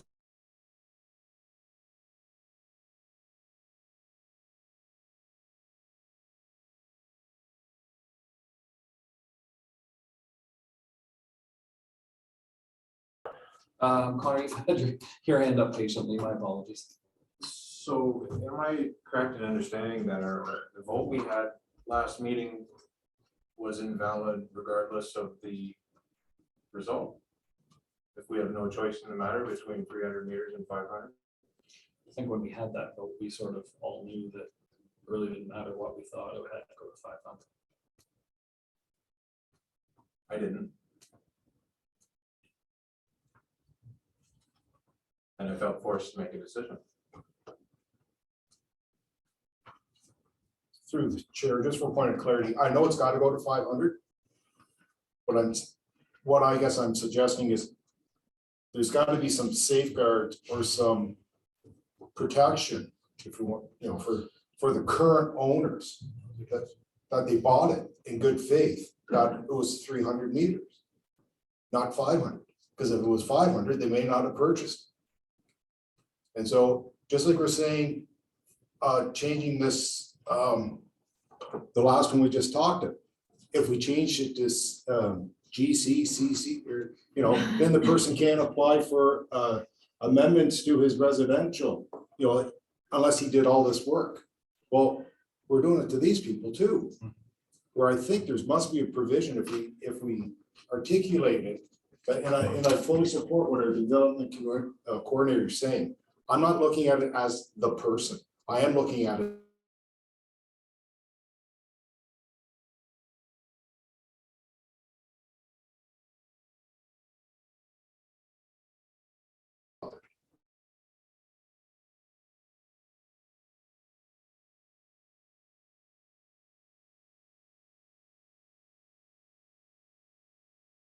Extra 200 meters. That's all I'm saying. You're jumping at the bit. Well, the only point that I want to make is that I understand the argument that Mr. Modler is making, but for those of us that were around long before the approval of official plans was devolved from the ministry down to the county, there were many, many times where we saw changes to zoning bylaws and official plans that trampled all over the rights of property owners. It happened all the time. And if the Ministry of Natural Resources came around and did an analysis and determined that that 500 acres was provincially significant wetland, and they designated it at the ministry level as provincially significant wetland, you lost it, period. It was gone. Your right to crop it or to drain it was gone. And that was just a fact of life in those days. The approval process is now a little bit closer to home. And so we sit at these tables worrying about the effects that our decisions are having on our neighbors. But the result is still the same. We're kind of obligated to take our instructions from on top and implement them, remembering that the municipality is a creature of the province. We only get such powers as the province extends to us through the Municipal Act and the regulations. And I mean, the part of the regulations that we're obligated to follow are the provincial policy statement, and it's not even a regulation. And at the United Counties, we're pushing back on some of the aspects of the provincial policy statement, and we'll see what happens as a result of that. But in this particular case, remember that what we're really doing is bringing our zoning bylaw into compliance with our official plan. And when we implemented our official plan, we went through a public process just exactly like this. And we have to be congruent, otherwise we send it up to the counties, they send it right back to us. Yeah, feels like we have a choice, but. But the owner still has right of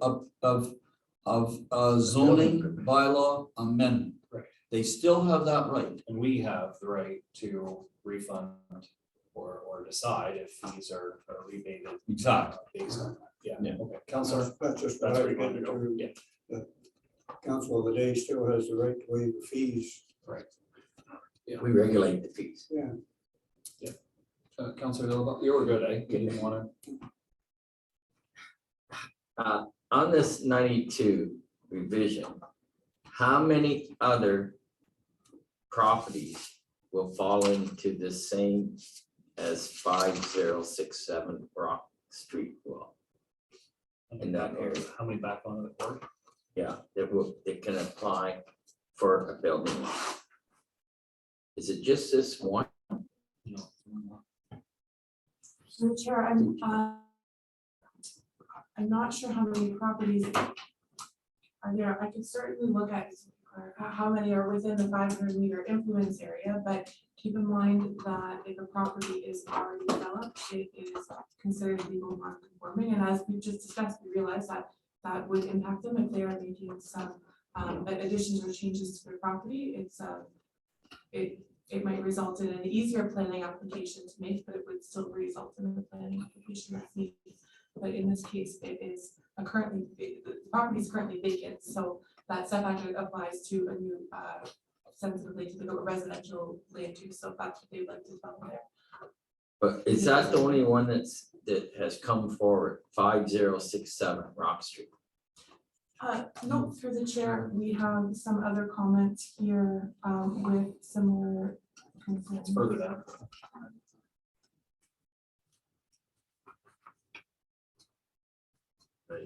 So comment 94 at the bottom of page 24.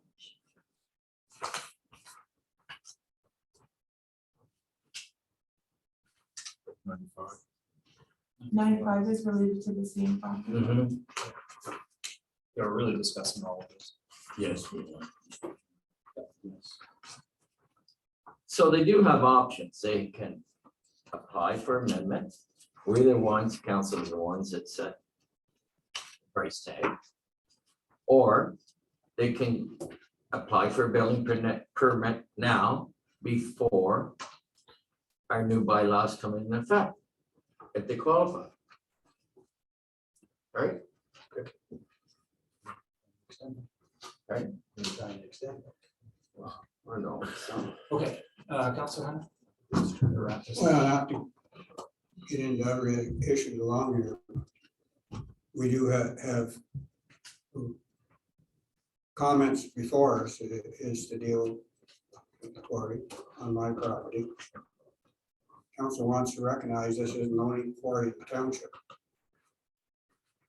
Never quarry on Miller Road or Smith Road is as well, that it affects the property owners there, whether they're aware of it or not as much, but it takes in two major roads that it takes in. There hasn't been many. There's some houses built fairly close, there's other houses that are lots that are available, that are severed back there too. Not just the one. It's gonna have an effect on this as well. Good points. Again, I think though, clearly, I don't know that we have a choice. We have to bring the ZBLs in compliance with our OP. I just stated before was that council won't be this council because it'll be the next council that zoning will come be in effect for it is up to the council today that they have the rights to make it economical for anybody to go ahead and build. Last little thing, which is, it is, I mean, I think, again, I'm still left with 14 or 20 days later, the impression we can't do anything about the 500, we have to adopt it. Can we adopt it on a schedule where we, I don't know, 200 meters every 1 year add 40 meters until we're up to 5,500, I don't know. But I'm just trying to say, like, is it any, and I don't think there's anything we can lean on. I think it's 500 as soon as we send this up. Okay, so I think unless anyone else has anything else, we can kick this one. Pretty good. I think we've taken into consideration the comments from the planner as well. I mean, I think we ultimately had a general consensus. I don't think any of us really want to move it to 500, but I don't think we realize that there's no choice. And I think there's a clear consensus from everybody at the table that if people affected by this were to come forward, that there would be a consideration for fees to either not be charged or to be. So I think that's kind of where we're at.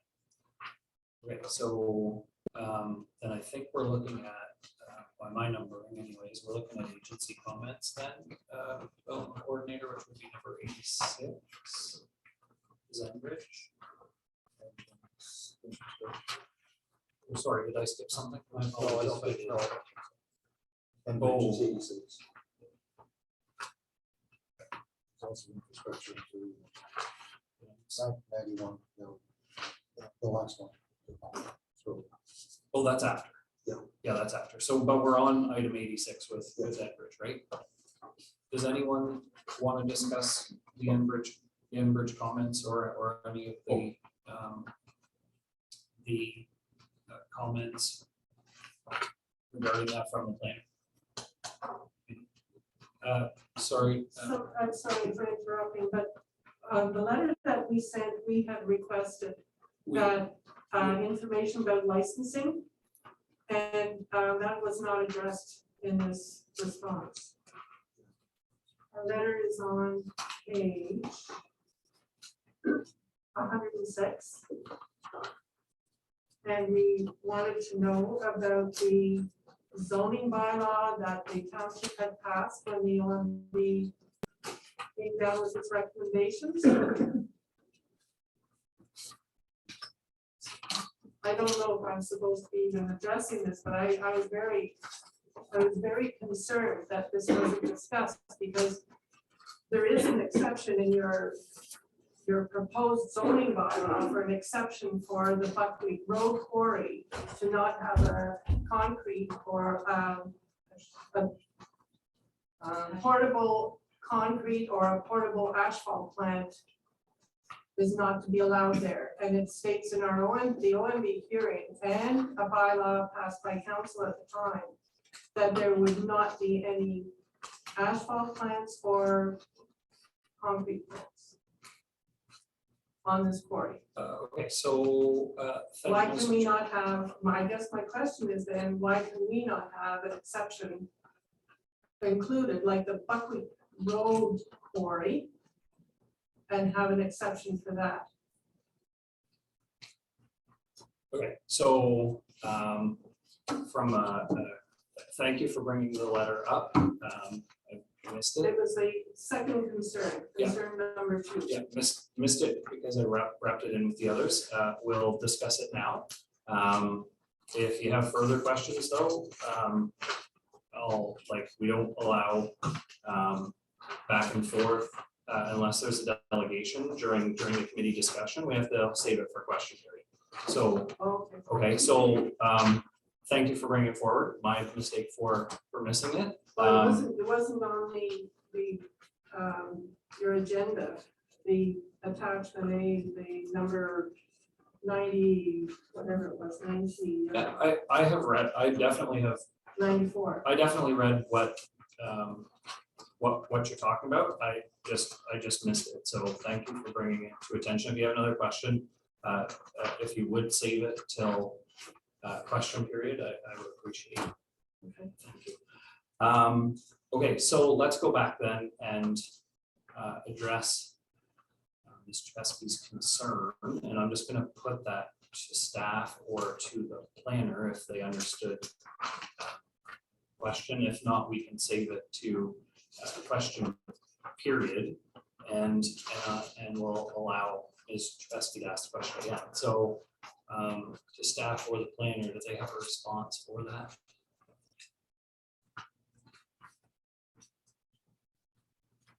I can get started. Through the chair, I'm sorry, I'm looking for comment number 94 right now, but I have read the trustees. It's on page 25. Page 24 and 25 is where our comments, we're lumped in with Mrs. Lucci's. Oh, yes, I was looking for your actual letter. The letter to review the comments. Page 94. But I could comment, It's a letter. I could comment that the licensing is approved and managed by the province. So I reached out to the province to make sure that there is a contact for residents there who could reach out with questions and concerns about licensing. And also, if they felt like any requirements of license weren't being followed, that they could use that contact to reach out as well. And I was responded that, yes, absolutely, respond to this email address, and I will make sure that that any concerns are given to the appropriate staff person. So I'm not sure if you're able to reach someone there, if you had trouble, but I'm happy to reach out to them again with those questions about licensing, because I was able to. You could send an email, but we haven't had any response yet. And we wouldn't mind having a phone number. Let's, and so if there's anything further, I don't think there's anything for us to discuss further on that one, but if there is during question or any other question for the planners, stay and fire it to them. And I think staff will make sure that they follow up with any information or anything that they can help you with. So back to, I think we're on Enbridge, which was number 86. So does anyone have any comments or any questions on the lengthy report that Enbridge included? Are you happy with everything we have in the ZBL now in relation to that? Anyone? You can move on. We're happy with the way it is. Once, twice, gone. Okay, so let's go to the South Nation Conservation Authority, which is 88.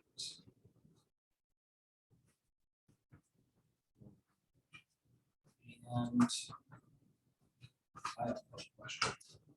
Does anyone have any comments or any questions in regard to this one?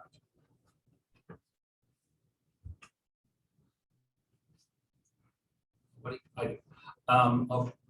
Okay, so lot size in R1, R2, R3, HRC, G, MC, MCR, CG, ACH, MG, and I zones is being reduced to 0.4 hectares, and that's with well and septic or partial services.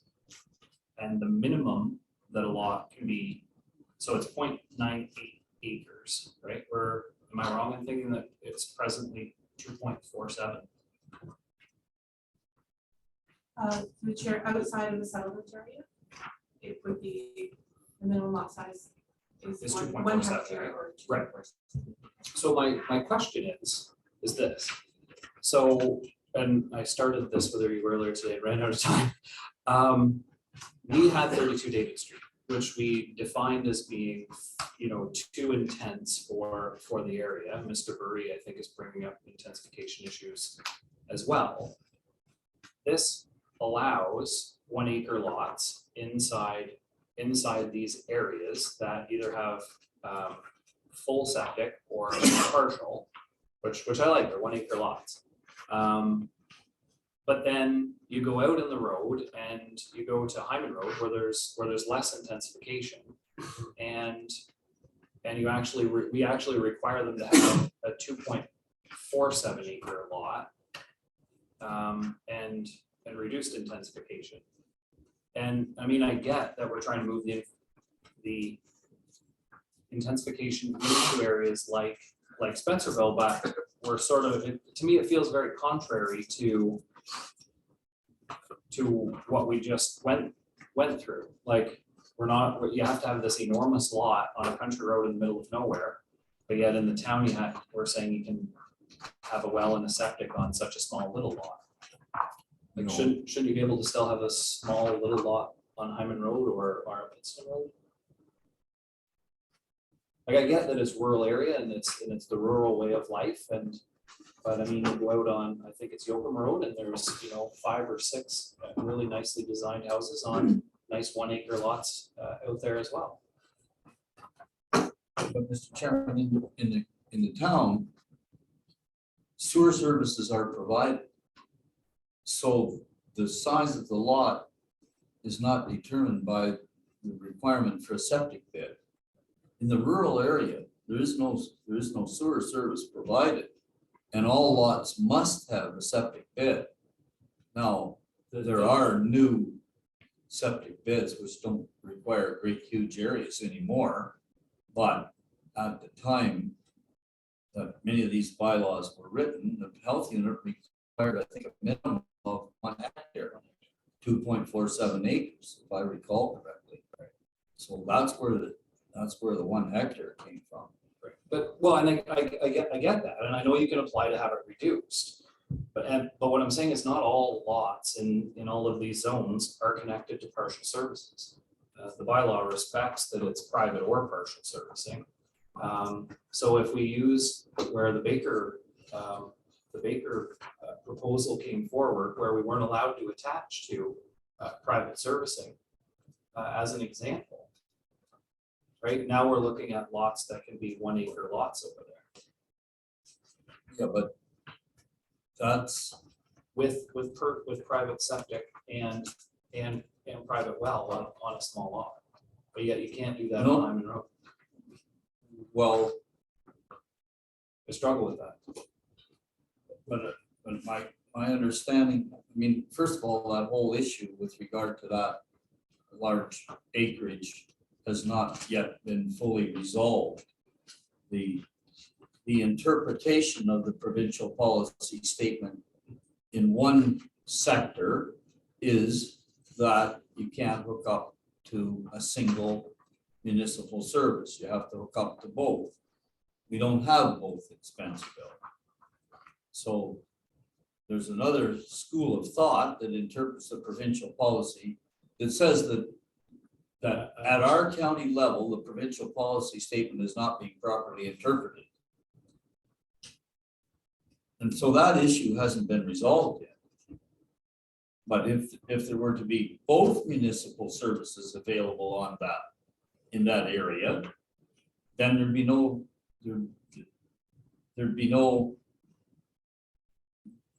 I'm not gonna say there'd be no minimum limit, but the minimum lot size limit would be reduced because there's both sewer and water available to each of the dwellings or each of the proposed dwellings. It's an issue that has not yet been resolved. I get what general rounding out is. It's the interpretation of general rounding out for sure. But my point is that we're intensifying in some areas and drilling wells and allowing well and septic to go in these areas. It doesn't have to be an area that has partial servicing. It says where private or partial servicing required. So it seems like that should be, to me, I would feel that should be township wide, and it should include the RU zone. Not just the zones that are there. I struggle with it. It's not including an RU zone. Sorry. I was actually going to comment on that further on during the markup section of the draft we had. Where, 0.4, and I know there's some allowance to knock it down to 0.2 depending, but when I was looking at some of these areas where we're saying minimum 15 meter wide and 0.4 acres, well, 0.4 acres converted into metric, and I checked 3 calculators just to make sure it was 4,000 meters squared is the number that came out of that. So to have your 15 meter by 250 meter long lot didn't make any sense to me either. So when I was looking at some of these things, like you have a 3 football field long lot, but only 15 meters wide is basically the outcome of these calculations. And I just wanted to see if I could make sense of that. So I mean, thanks for opening the door to that now, but it just didn't make sense to me either from that perspective. And we have a large septic bed system at my house. It's not 15 meters wide for sure. And I have 60 acres. So. Yeah, and everybody else feels that there should be RU as well. Like, great, but something I just find it, it's great, but I don't like restrictions. So uptake. All right, guess we're moving on. Anyone else on 88 while we're still there? Going. Comments from Infrastructure Ontario, they ultimately really don't want any land designations changed at all, if I read that correctly. Development coordinator, they want everything left exactly like it is. Through the chair, yes, but I think, as Nova's report might be pointing out, it's a new bylaw, so even where some of the provisions don't have drastic changes and the wording is changes, if you compare the current zoning bylaw to the draft zoning bylaw, it sure looks a lot different, even where the provisions are proposed to change. I guess that's all I have to say. So can you catch me up to where exactly we are right now? I know I have a couple of recommendations that I have to make sure that I work through if we get to them, but where am I at? I'm kind of lost. Sorry. Yeah, just finishing up page 26, we're on the zoning bylaw review, and we have reviewed all of the written feedback we've received to date. Any feedback that we received since this report was prepared will be included in a final report for council. I guess that is should the committee decide to recommend that council adopt the final draft of the new comprehensive zoning bylaw with the proposed revisions. Recommendation. We do, and all I have is a bunch of squiggles on my page here as I walked our way through it, and I didn't do a very good job staying out of the discussion tonight, I apologize. I did not write down notes, which I normally do, to see if we made any changes. Did we recommend any changes to the document? Did we come up with? I know we had one recommendation that got shot down. got shot down. But there were no other changes. It's approve it as. We sure it looks like we are following OTEX recommendations. Okay, Craig, so would you have to say let's go anything? back to page 15 then, I think. And I need, not page 15. So there's a recommendation there. I think that staff needs direction from this committee.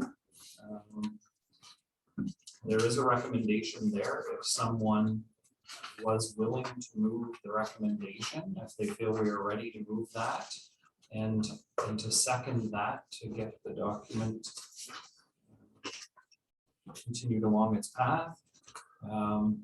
If we feel that it needs further discussion, then we can do it again. Where is Cleve? There's a recommendation there if somebody's willing. Through the chair, I just have one question in regards to, again, the quarry. I know and I understand we're bound by the 500. But can this committee recommend? Who's the question to you? Through you, I don't know, to the CAO or, but can this committee recommend that future council, if the current owners of the property, when this is passed, are granted fee consideration, exemption considerations if they have to apply for a zoning bylaw exemption? Can this committee request that? Yeah, I don't know that that would be reflected in the CPL though. Can't do it. It's not part of the CPL, it would be part of the landowner to ask for consideration if they were to apply. So you can't balance the future back.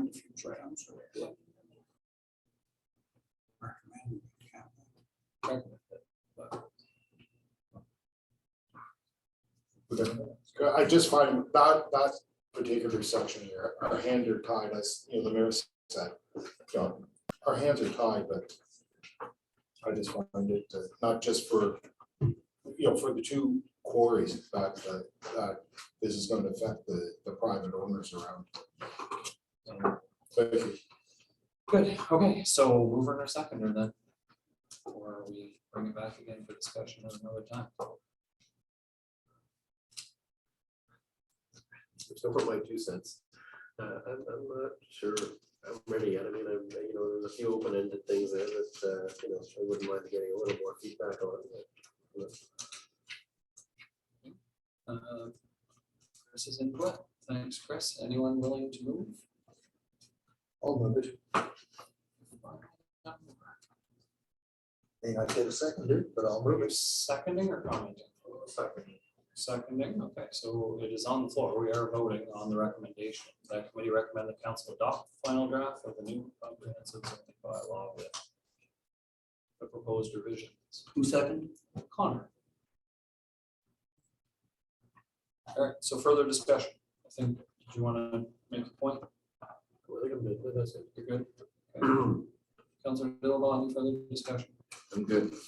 Councilor Cameron? I'm good. Mr. Mayor? Well, Mr. Chairman, I do have a few comments. First of all, the recommendation is, I think, timely. And this has been a long process. And I think it's about the third zoning bylaw that I've been associated with. Only the second one in this township. But the discussion certainly has been a fulsome discussion. And I really want to thank the folks who came out to the public meetings. I want to thank the planners because I think they went way beyond the bounds of their engagement with us in terms of extra presentations and making themselves available at extra meetings like this. And I want to thank the public for their interest.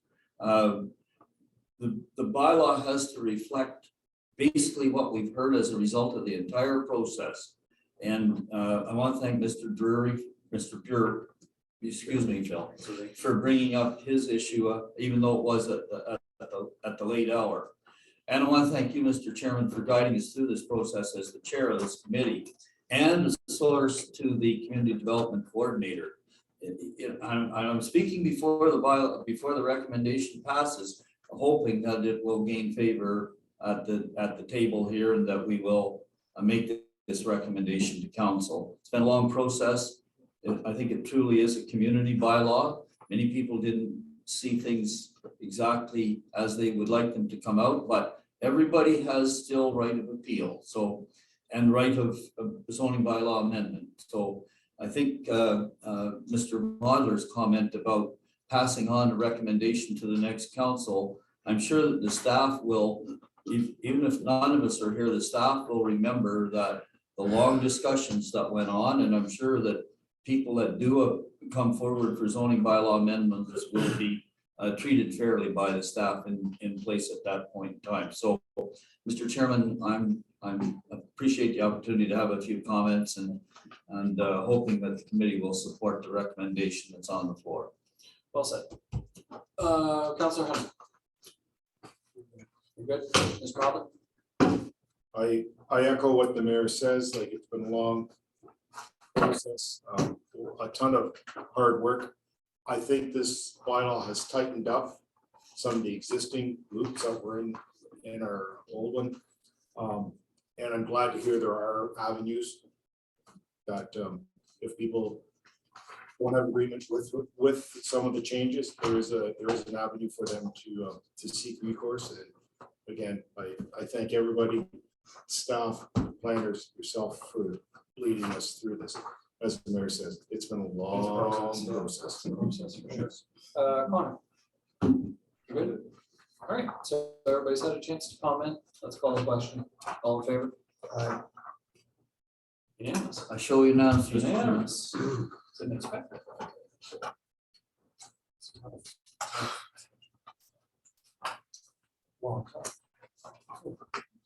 What's not done yet, though? Supposed to make it through council. I can speak at council. Okay. All right, so fence bylaw, number 2, proposed bylaw to regulate the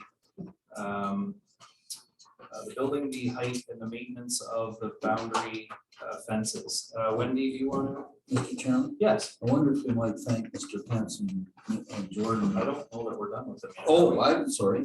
Oh, Are we done with them? I don't know. Through the chair, the remaining items on the agenda were not done with No check. I So we don't don't- know if Oh, you want we're to stick good. around for the question period or Apologies. not, they're welcome to, or we could. sign up now. Well, I will- I think, in fairness to Ms. Chesky, I think she's gonna have some questions or possibly have some Oh, questions. right. And I don't know that we're going to have the knowledge to be able to answer those questions without the help of our planner, so. As long as Steve and Jordan are willing to stay till question period, I prefer that they were here, because I'd rather No. the community members here have the opportunity to get answers to their questions. Good. Okay, so, good night, Mr. Thank you very much. To 6:2 then, so Wendy, do you wanna? I'm on page 215 of 226, when we're following along. We'll talk, I'll try not to drag this out, we're talking about fence bylaw, so, the issue is our current zoning bylaw, 2012-35, has some provisions in it that regulate the height and some of the materials used to construct fences on and around residential use properties. Our draft new zoning bylaw doesn't carry forward these provisions. In doing the research, it's actually quite normal that municipalities would have a separate fence bylaw, so it's not unusual that our draft new zoning bylaw doesn't have these provisions in it, but just timely to review these provisions now, so that we could, if council or committee would like to adopt a fence bylaw that would carry those provisions forward when we repeal our current zoning bylaw and replace it with a new one. So really quickly, it carries forward where we have height provisions. There's no proposed changes to that, and those are in section 3.1 and 3.2 of the draft bylaw that's attached to this report. The current zoning bylaw also prohibits dangerous materials like barbed wire, sharp objects, or electrically charged fencing to be used where the fence is adjacent to residential use properties. And that provision is proposed to be carried forward in the fence bylaw in section 3.3. Similar to other municipalities, the township permits fences to be erected on a property line. This bylaw clarifies that it's the responsibility of the property owner to determine the property boundary. A required setback to a sidewalk or roadway is added so that this infrastructure can be maintained. That's in section 3.6 of the proposed new bylaw. So committee might consider that the property owners be required to erect a fence with a setback from their property line, unless there's been an agreement with the adjacent property owner. Staff would just comment that if committee would like to enforce a required setback from the property line, then they might also consider that a fence permit would be required. Currently, there is no requirement for a property owner to obtain a permit to erect a fence. There's some basic maintenance standards that are included in the proposed bylaw for safety and to maintain curb appeal. That's in section 3.4 of the proposed bylaw. Some municipalities take some additional steps to that would regulate the appearance of fence, like having the requirements of a good neighbor fence where the good side of the fence faces the outside or faces your neighbor. And again, staff would just recommend that if the committee wanted to incorporate that into the bylaw, then maybe consider a fence permit, which currently is not required. So recommendation, if you review the bylaw, that committee recommend that council adopt a bylaw to regulate the erection height and maintenance of boundary fences attached. Good. Thank you. Okay, discussion time. Who wants to go? Come. Are there, through the chair, are there fence specifications or regulations that the county or province pass down to the municipality? In the same way of the setbacks for quarters and such? Through me to the court. Does anyone at the table know? Through the chair, the regulating the height and maintenance, et cetera, of fences is under the municipal act, and it's it would be a delegated authority, and it's not set by the province. Think, just in follow-up to the CAO, there is a provincial There's the Line Fences Act. Land Fences Act, that's the one I'm thinking about, for agricultural properties. Not for- Typically, not for with municipal respect to property. cost sharing, yes, from those items. Well, and under exemptions, agricultural operations are exempt if this Yeah. bylaw too, right? So, Mr. Chairman. Yes. My comment. Yes. So I'm on page 219 of 226. 290. Yeah. And I guess the point that I want to make is that a property line is an invisible line. Even if it's a surveyed line, it's invisible. And the point that I want to make is at the top of page 219, 3.5, clause 3.5. Fences may be erected on the property line. And a fence, no matter how small it is, has a thickness to it. And rather than argue forever which side of the invisible line that it's on, I think we should be saying that fences must be erected no closer than 12 inches to the property line.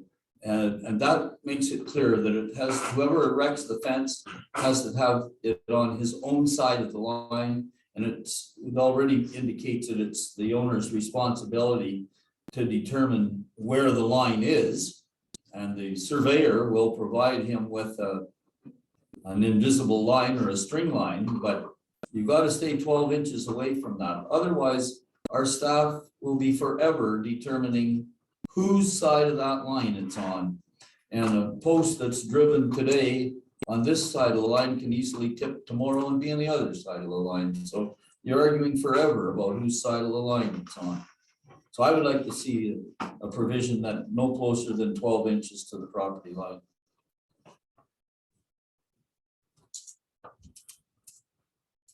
Sea of hands. I don't know who was up first. Mr. Mondler? Connor? Just to complement what the mayor is saying, if it's on the property line, how's it maintained by the owner without going on his neighbor's property? With permission. With or without permission. Yeah, it's a relevant question. So I would agree with the mayor that we should have a bit of a, I don't think I'll setback or from the property line, but I'd even go a little bit further than 12 inches because I know I wouldn't fit in the 12-inch space. So, yeah. So, thank you. Well, in theory, it would be 2 feet because it'd be 1 foot on one side and 1 foot on the other side. Well, no, because if your neighbor wanted to build a fence, you wouldn't be cost sharing with them anymore. Yeah. So they'd have to build their own fence. So you'd have a fence that would be 2 feet apart because theirs would have to be in 1 foot from their property line as well. So you'd have a 2-foot strip between the two fences instead of building one fence down a property line. Yeah. That both property owners maintain. No, it's just the maintenance part with 12 inches. I can't see how that would happen. Yeah. So, I think you were next and then Councilor Cameron and Chris. Yes, through the chair, I can't picture all the problems that this is going to cause because one fence can look good if the neighbors are friendly, they can work. If you have two fences and things are getting stuck down in between them, or my question is about that. If an agricultural property is exempt from this bylaw, is there something that elsewhere in the bylaw that would restrict an electric fence being on the boundary of a residential property? Through me to whomever. Through the chair, No, that's fine. can you say that question again? If agriculture property is exempt from this bylaw, then is there somewhere else in the zoning bylaw that would prevent an electric fence from being erected, as you said, to a residential property? Oh, I didn't need to read that, I got it. Not that I'm aware of.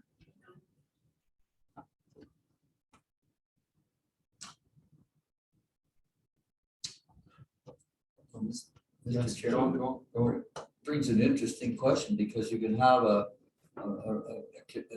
town property that borders on an open field. But it's answered. It's answered in 3.3, barbed wire, spire tip, sharp objects, electrical charge fences, and any other fence material which poses a safety hazard shall not be on or adjacent to any residential use property.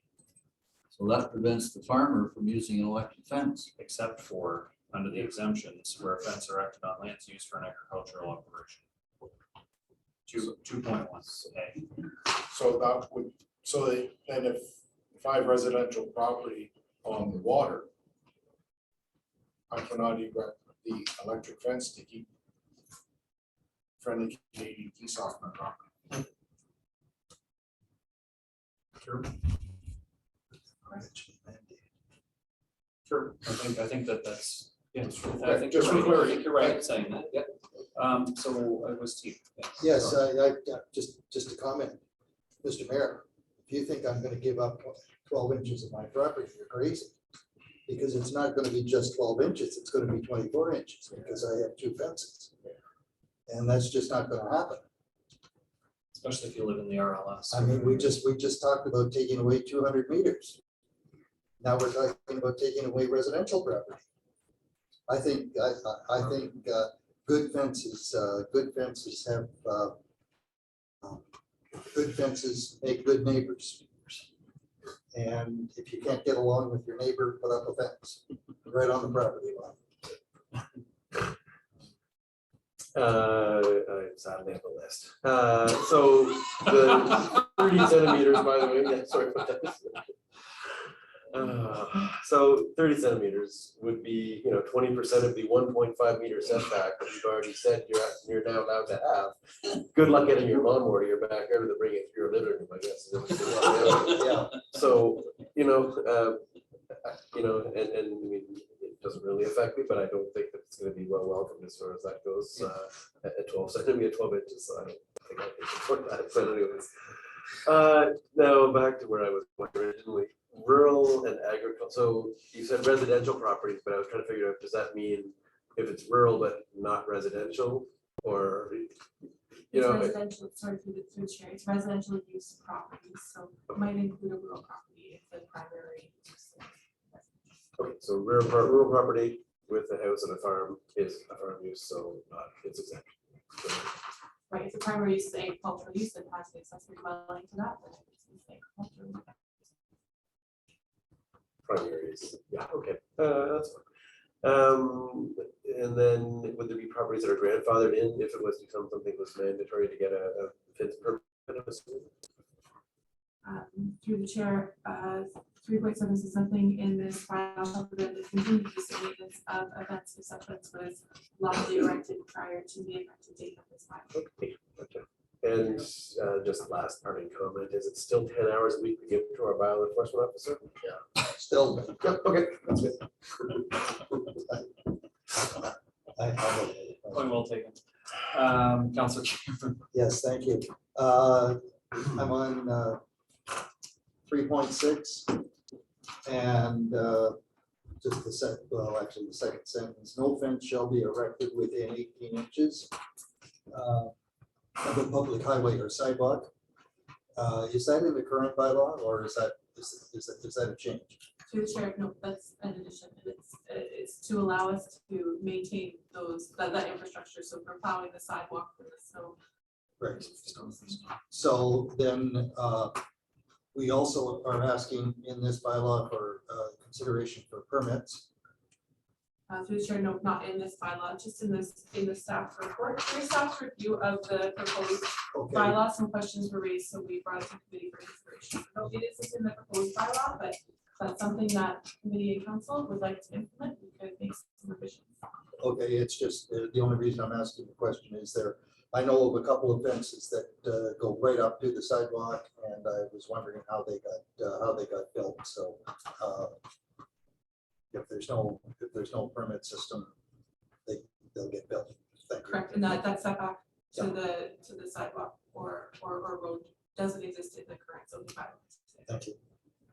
So what happens? Thank you. Councilor Dillabaugh. Yeah, getting back to the 3.6, so does that mean that if there's fences that are 12 inches from the sidewalk, these people are gonna have to remove them now? No, through the chair, section 3.7 says nothing in this bylaw shall prevent the continued use and maintenance of a fence if such fence was lawfully erected prior to the effective date of this bylaw.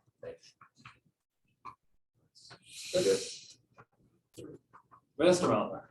if we put these exemptions in a bylaw we want to pass, I bring this back to the quarry. Why can't we have those exemptions? To existing property. So. I think this is a fence To, discussion. to the chair, they're two totally different items. Okay, thanks. That's all I need to know. Thank you. I don't want to, I don't want. No, that's great. Thank you, Mr. Castillo. Okay. There is a recommendation. Everyone's had an opportunity. Did you speak, Mr. Grant? You spoke, yes. Yes, and at like 12 inches from the property line failed. Well, I got the impression that it was failing, but Do you want to give it a go around? well, I'm a little bit concerned that Councillor Cameron may build his fence on my side of the line. And that's why I'd be in favor of the permitting portion of it. Maybe we get a survey and it's CBO puts it in the right spot. Yes. Question through the chair. Is there a way? Is this something we have to adopt?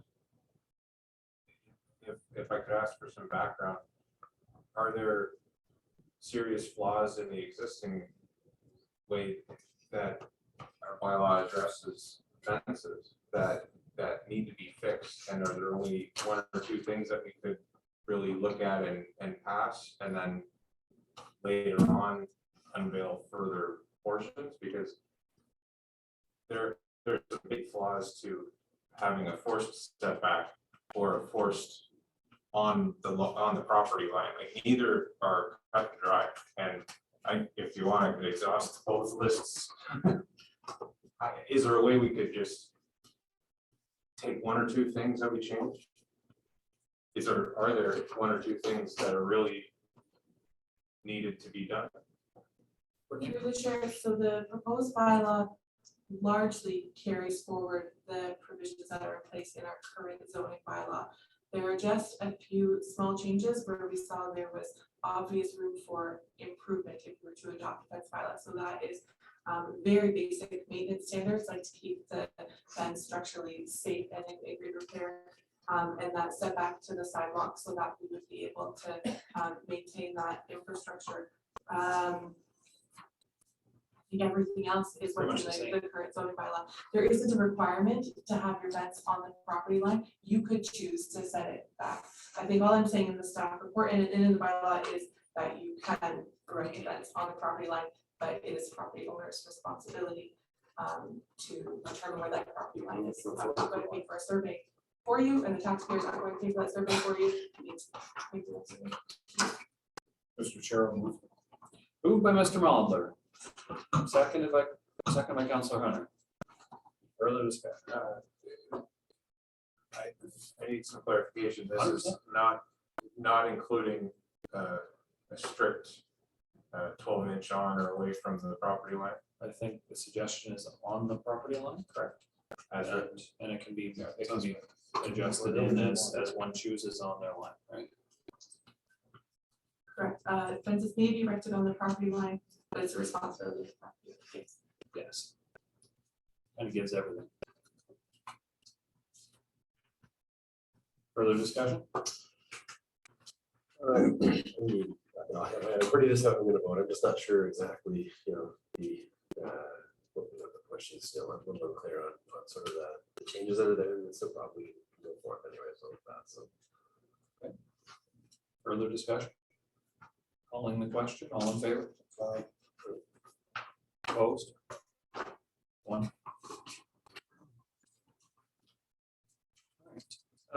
Three, site. Site plan control approval process with delegation of authority. Background. Yeah, let me give this a go. Okay, through the chair.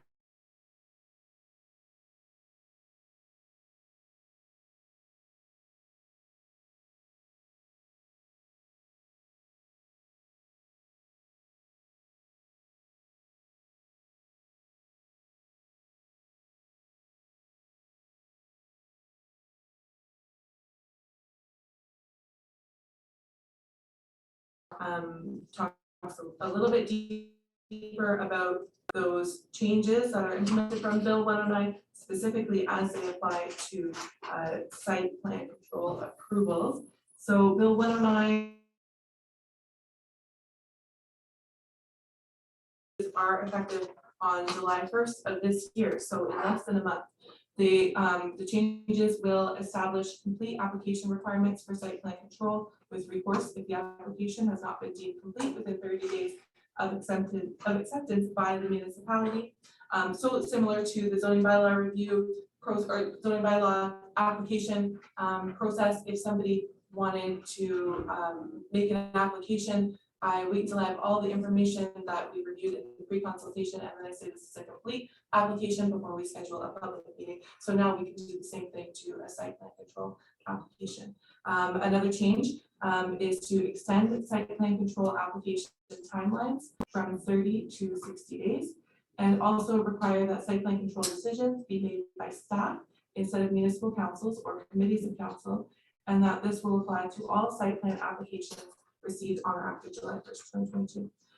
So Bill 109 requires us to assign the power to approve site plans and or drawings, including any conditions, to municipal staff, and requires council to pass a bylaw to identify the person who will carry out the site plan approvals. The approval may also include requirements for agreements.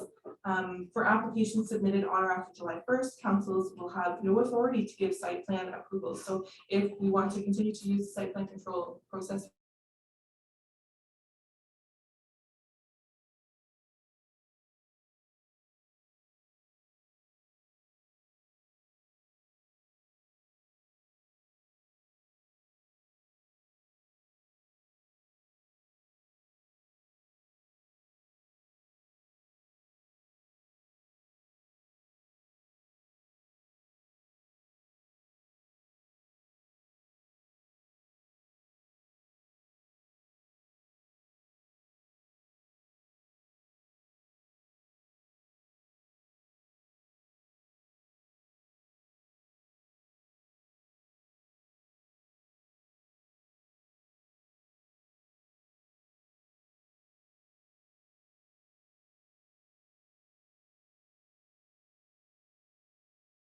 okay, welcome back.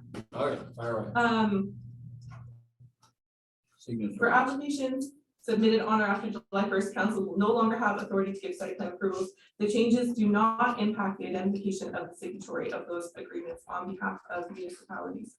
So in Edwardsburg Cardinal, the site plan control process almost always, maybe always, ends in an agreement between the township and the property owner that deals with maintenance and issues of things that are on the site plan that was approved. So we're not required to change who is authorized to sign those agreements. I prepared a general overview of the proposed review process for site plan control applications, and it's attached to this report. It's quite similar to the process that we use today. There's some additional changes to section 41 of the Planning Act that I'm only going to gloss over right now. They don't take effect until January 1st. But they will require a gradual refund of site plan application fees for all applications that are received on or after that date if approval is not made within the legislated timelines. So staff recommendation is that committee recommend that council appoint our CAO as the authorized person to give site plan approval required by section 41 4.0.1 of the plan. Thank you. I think Wendy. Okay, so let's open it up for discussion. Do you want to fire on this one first? Got lots to go on this one. Well, again, it's one of those stories where the province giveth and the province taketh away. I mean, it wasn't long ago that the province delegated the authority for site plan control agreements to the municipality, to the council, to the elected officials. Now they're taking it away from us and putting the power solely in the hands of staff. But of course, as you see on the top of page 222, if the applications are not actioned within a certain period of time, money has to be refunded, 50% of the fee if the decision is not made within 60 days, 75% of the fee if the decision is not made within 90 days, and 100% of the fee if the decision is not made within 120 days. So the municipality and the township taxpayers pay, even though the council has absolutely no say in the process anymore, except to sign the final agreement. And I think the mayor is a signatory to this final agreement. So I guess my point is, I mean, I have a lot of confidence in our staff. I know that they will take this delegation of authority quite seriously. And I'm quite confident that they will meet all of the deadlines. However, in view of the fact that the whole process is being taken out of the hands of council and out of the hands of any committee, I do feel that council should be provided with a monthly report of applications for site plan control agreements. And that these monthly reports should include the name of the proponent, the name and the location of the project, the date of the receipt of a complete application, the date of final site plan approval. In other words, I think council has a right to be kept informed, because up to this point in time, we had our pulse on our finger on the pulse of what was happening within the community. Now we lose it. So I think the least it comes back to us is a monthly report. So although the recommendation that we have in front of us doesn't include that, I'm hoping, and as mayor, I'm going to, and I'll serve this as a notice of motion, that if this recommendation is passed, and I hope that it will be, because we're obligated to, again, according to Bill, what is it called? Bill 109? 109. Yeah, it's something that we must do. When the recommendation comes to council, and I'm serving this as a notice of motion, I will be attaching to it a requirement that council be provided with a monthly report, and I'll specify in the amendment that I proposed what's to be included in that report. So that's all I have to say, Mr. Chairman. You have a recommendation in front of you.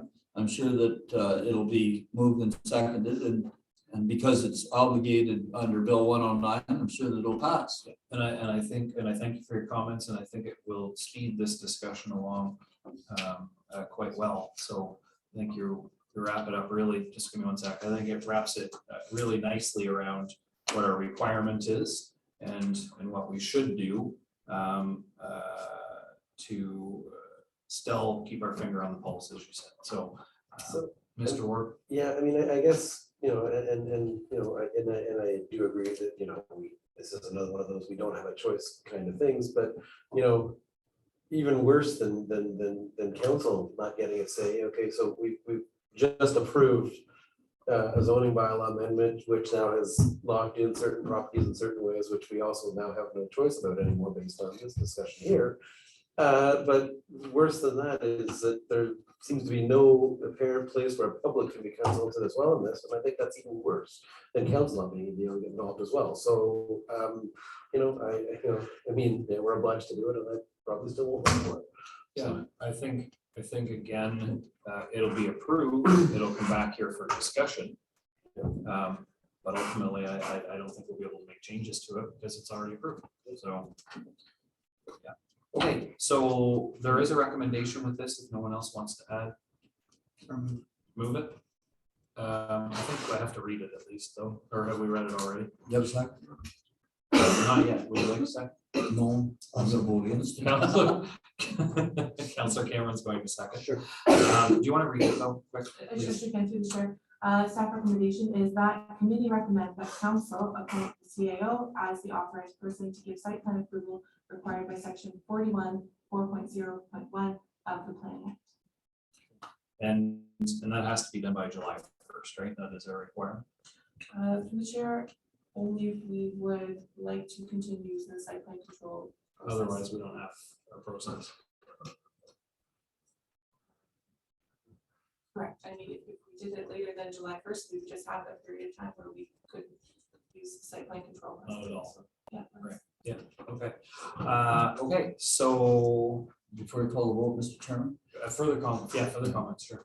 So I'm gonna vote against this. I hope that it passes because it's mandated by Bill 109. When I vote against it, I don't want the staff to take that as any lack of confidence in the staff. I just find it an unnecessary intrusion and a non-necessary stepping on the toes of council by the province. I don't think it's necessary. I know why it's done because I know that in large municipalities, these applications for site plan control can take 6, 8, 9 months, sometimes a year in large municipalities, but that doesn't apply to us. We don't act like that. We're much more effective, much more efficient. And I'm bothered by the intrusion, so I'm gonna vote against it. And I think I'm obligated to as a mayor of a small municipality, but others are not. So I'm sure it'll pass, Mr. Chairman. Okay, so further discussion? Hearing none, call the question, all in favor? Opposed, if any, one. Opposed, 2, 3. Me as well. I guess if I get a vote. Okay, perfect. Let's move on to council speak. 1, which is really just an information item, quick gloss over for everyone if you would. Sure, Commissioner Counties is calling on residents and stakeholders to help develop the first regional tourism destination strategy and action plan for future growth and development. They're asking for public input, and I thought it might be of interest to committee members here tonight. You can help by participating in the survey or joining a virtual session, which will take place this Wednesday from 7 till 9 p.m. The link is provided there, so you can either go on and take the survey or register to participate in Wednesday's session and give some feedback on tourism. Or anyone, anything, nothing? Good. Okay, thank you for the information item. I would encourage everyone to share that with your social media groups, your friends, anyone that wants to have a say. We certainly know that at our tri-municipal council, tourism as a discussion was certainly there for all of us.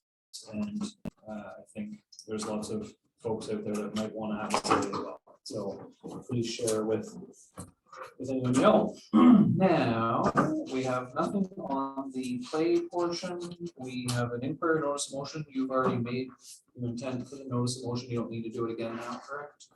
Does anyone else have an inquiry or a notice of motion? Once, one twice, Councilor Howard? I just have one observation to make. We had, I guess it comes under recreation, but Mike was looking after it. We had the ride for dad through Spencer on Saturday.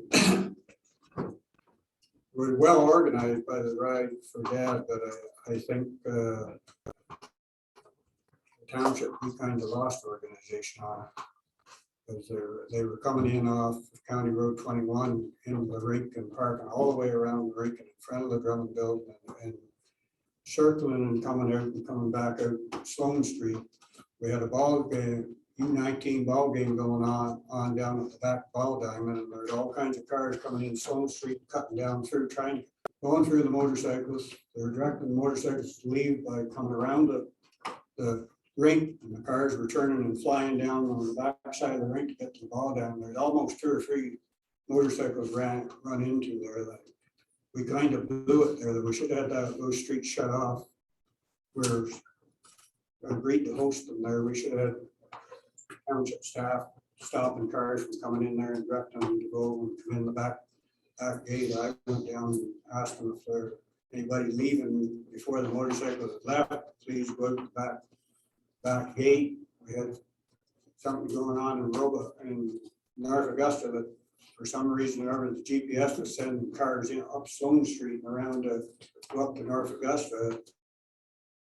Like for about 25 or 30 minutes there, we could have been in a real mess. Yeah. There's just something, maybe 2 or 3 years before they ever come through again, but if we have something else like that, we really need to make sure. So between 1,500, 2,000 bikes come through there, so. Did the organizers not make any attempt? We didn't have the authority to shut off the street. Hard to keep them in one spot. They were directing them and they had.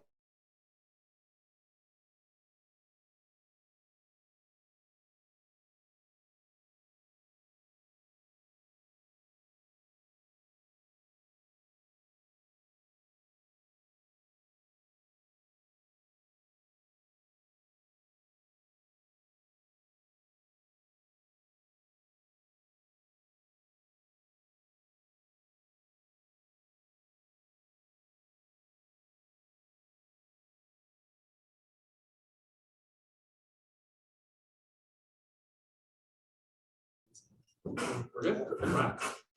All right. So thank you for your comments, Councillor Hunter.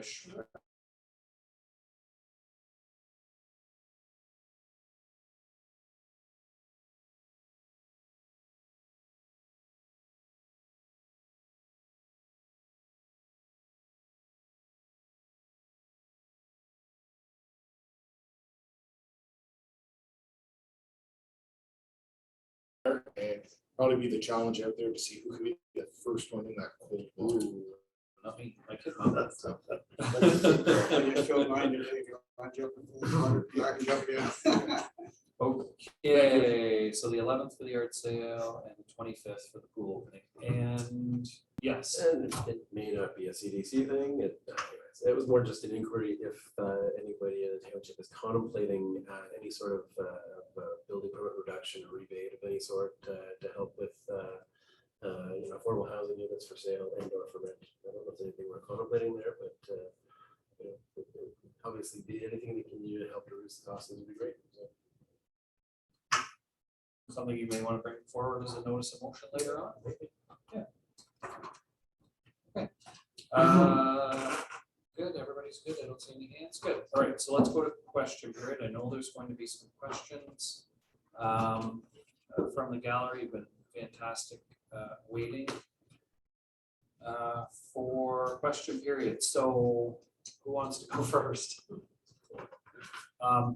Linda, I will, Mr. Chapasky, sorry, I will just say that there is a max for question period. Well, I mean, we're gonna go over the meeting length if we do the 20-minute length for a question period.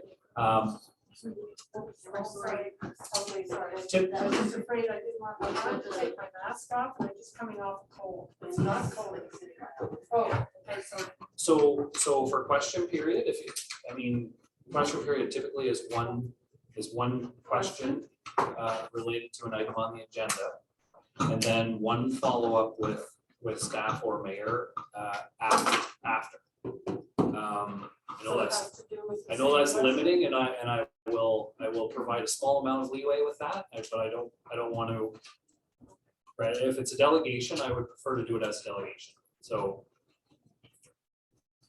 Okay, I know that may hamstring you a little, but. I know the others have other questions as well, so I think I've already hit the one that I'm particularly interested in, which there's several, but in the, excuse me, the letter that I sent, which is on page 106, I referred to the Tackaberry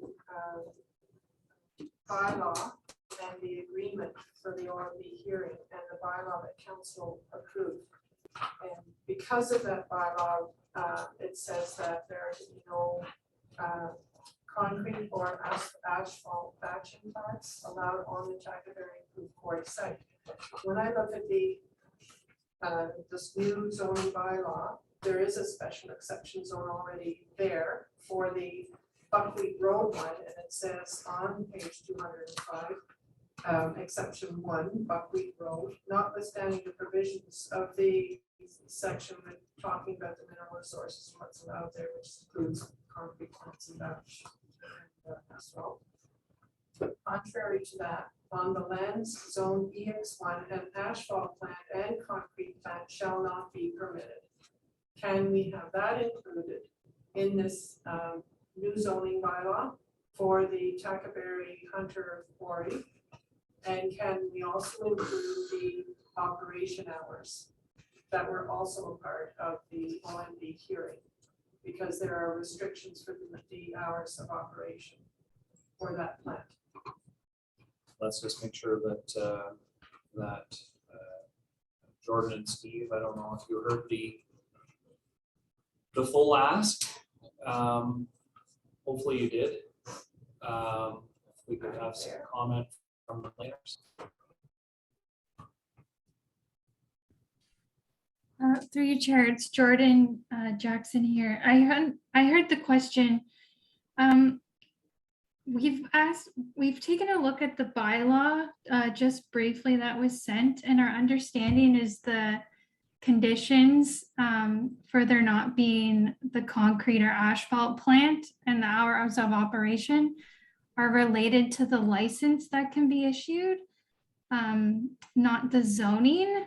So we would need to find a little bit more information of what sort of the zoning was approved at the time that license was issued. Because currently the zoning bylaw is carrying forward the current zoning that's in place for the Tackaberry Quarry. So different, that would be a provincial license then, not a township license. So those regulations would come from the provincial ministry that grants the license.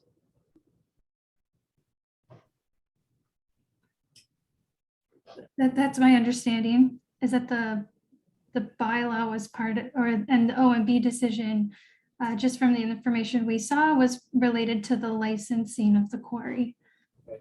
So then to staff for the appropriateness, if we get the information or the contact information or help Ms. Chesky with getting the appropriate ministry contact so that she can express her concern. Yep, through the chair, I have reached out to the ministry already. I know I've provided that contact information. It sounds like they're looking for a phone number and not an email address, so I can follow up with them. I think if I just might refer back to the last meeting, that question was put to the staff and this committee had requested some clarification of that. So I'm just wondering then, why is it up to me to go to the licensing people for that information when it's clearly a bylaw that has been passed by this township? Does that count as one of my questions? Well, No, I'm fine with. So through the chair, so you're saying that there's a municipal bylaw that applies here? Yes. Can you tell us which one it is, the year or It's the number? bylaw 9388. 93, 88. 88. I'm sorry? I think it's 38 instead of 88. 9338. Oh, I can just, hang on, I'll go back to my original. I probably typed it up wrong. Hard to tell on the old document. To the clerk. 9338, I'm sorry. So to the clerk, would that be 1993, 38? Okay, so we can It was- find that bylaw, right? It was signed and sealed in open council the 5th day of January 1994. 5 January 94. Okay. I haven't seen it, so I'm not aware of it. It says that the terms of the contract shown in Schedule A attached here to and forming part of this bylaw. And this Schedule A is the OMB hearing decision. And unfortunately, it says recommended conditions to be attached to the license, recommended to be issued to G. Tackaberry and Sons Construction. That is my biggest concern. The recommended, not will be. Just trying to think of the context here, Mr. Chairman. We fought hard for these conditions during the passing of this quarry. So what do we have? We have recommendations from a hearing And to OMB the council? Ontario Municipal Board hearing heard our cases and they heard the Tackaberry case and they came up with these recommendations for the the operation of the license and the operation of the quarry. And the township action goes by means of the bylaw. So where are we now with, if they are applying for a new license? What rights do we have? Any or none? The application for a license, Mr. Chairman, the application for a license wouldn't come to us. I think it would go to No, it them. goes through the province. Yeah. So then there's a process that the province would go through, I think. Well, it seems like this conservative government doesn't seem to listen to any little people in it. You've got to be a big construction. You've got to be big corporation in order for them to hear anything. And we fought hard for this quarry, and we fought hard for these restrictions. Well, Mr. Chairman, I need more information. Yeah, I think we do. And so I think it's fair to ask for a follow-up with staff in regard to this And if I can and how this would continue affect. with that question, then how does Buckwheat Road get to have an exception and we don't? Different license. Different hearing, different license, different process. But how did it get into the zoning bylaw?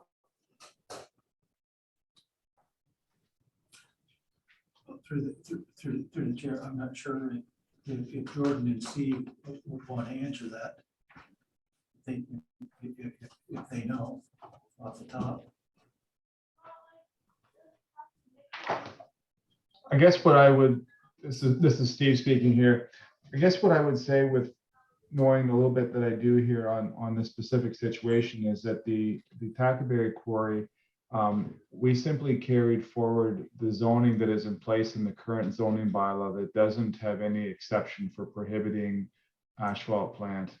So there seems to have been a disconnect between the township's current zoning bylaw and the license that was issued that we would be unaware of.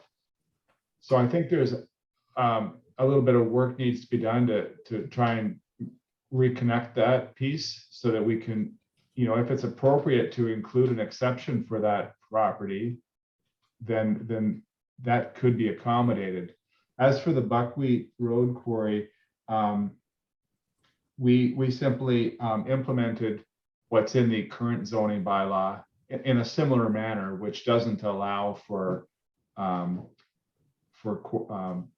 asphalt plants and concrete plants. So that's why we applied that exception in that case, because we knew that was specific to that zoning. In the case of the other one, we didn't know, we just applied exactly what is in place today. Does that make sense to? So, That doesn't make me happy. Greg, I didn't hear that. It makes sense, but it does not make me happy. Well, I'm just providing the facts. I think what I would suggest is leave it with us to work with staff to figure out where that disconnect, because you referenced the 1998 bylaw. If there was in that 1998 bylaw an exception that prohibited an asphalt plant, that somehow got lost in the current 2012 bylaw. And that's where the breakdown would have happened. So that doesn't mean we can't fix it now, but it just means that it's just some years later that, and that's why Novatech doesn't have that history. It's a 1993 bylaw. Either way, it predates by several years the current 2012 bylaw. When can I apply for my exemption to the zoning bylaw? Hasn't been passed yet. Once it's passed, It should pass council at our next council meeting. It'll be in front of us, I believe, it's a discussion. So we can also apply for a building permit before that too. But Mr. Chairman, it has to go through 3 readings, 3 bylaw readings at council, and then it goes to the county for approval. So the county approval process might be 2 or 3 months. Can we make presentations at council? At county council? No, at our council meetings at this? Yeah, you can request a delegation before the county, or before the council meeting. Sure, we're the approval authority for zoning bylaw, it doesn't put it. It doesn't go to They're, county. they're commenting, you can see that we have, they actually have not made comments to us, but, like, they're. So we approve our own. Yes, yeah, Yeah, so once we've approved it, then it's approved. there's an appeal period. There's an appeal period, Yes. but after that, it's, Or it doesn't go? it doesn't go to county.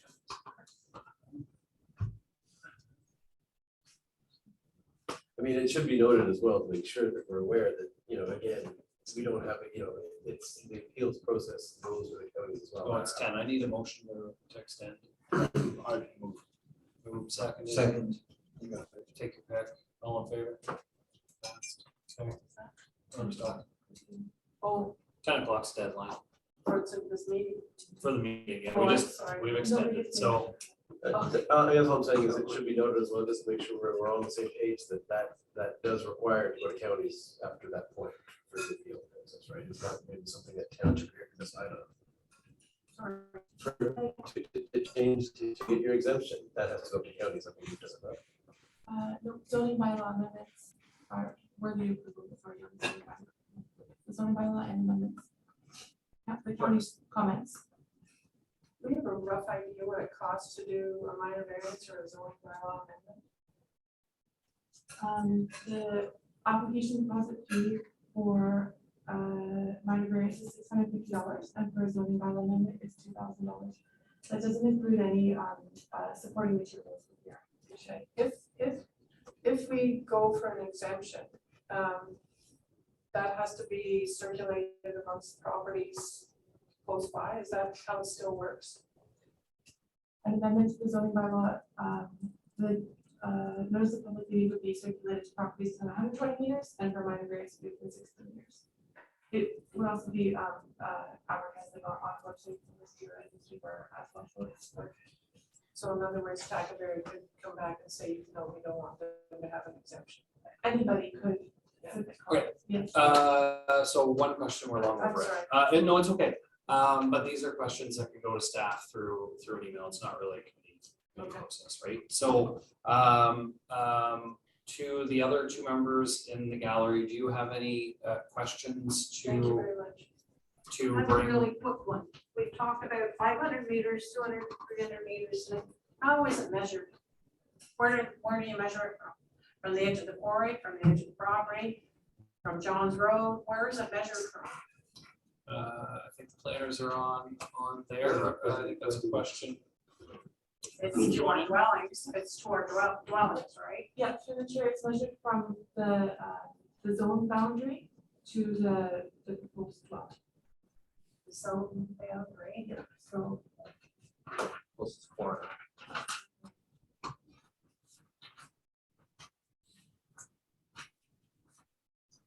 the zone boundary is. So John's property, the end of John's property to our house. Yes, and I'd be happy to show that. to you. And goes right across, does it goes in crow flies, or does it go like along the road? How does that go? The street. Straight line. That's crow straight. So it's from the edge of the property to our house, not the edge of the quarry. From the zone Because boundary. the quarry Not necessarily. apparently is that. From the zone boundary. I can show this to you if you want. Okay, thank you. We tried using the map that Wendy had sent to us, but it was very difficult to figure out where you start and where our property began, if you know what I mean. So for figuring out distances, it was not easy.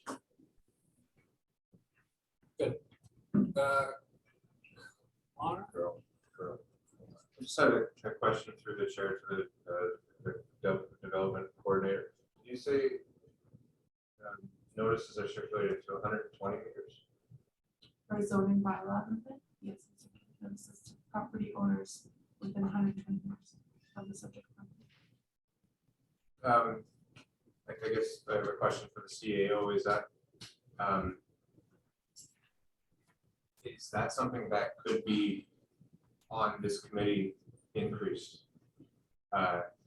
Connor, that's probably the discussion I Through prefer.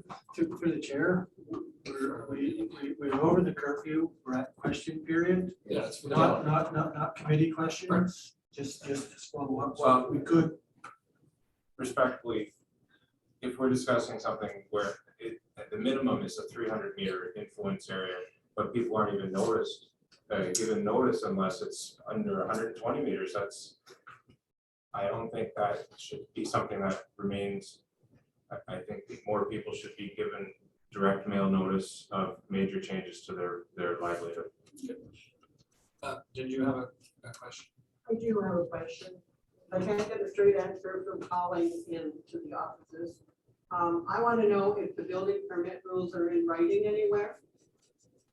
Because I've asked the building inspector, how long is the building permit? I found out from you guys tonight that it's a year. And yet this gentleman over here says it's 6 months and then it's canceled. But that's not what your bylaw says for a permit, that it says that if it's not used for 6 months, the base fee is not refundable. It doesn't say it's going to be canceled. I am selling my property with a building permit. I am not going to build the building that I submitted for a building permit. I want to give the purchaser the option of being able to build, but I don't want to give them false information. To the CEO, so can we follow up on exactly how long, what exactly, if possible in writing then with? through the chair, we certainly can, but if the individual is talking to the chief building official with respect to that, the chief building official will probably be in the best position to indicate that. Is it written on the building permit? Are there rules to follow on the building permit? We could review a building permit to see if it's written. I'm not gonna pay $5,000 for a building permit if I can't transfer it to somebody else. Does that follow up? We can certainly follow. Good. Okay, so we've exhausted our questions, we've exhausted our time. We gotta move on. So there is no closed session. There is adjournment. Moved. Seconded. All in favor? We're adjourned.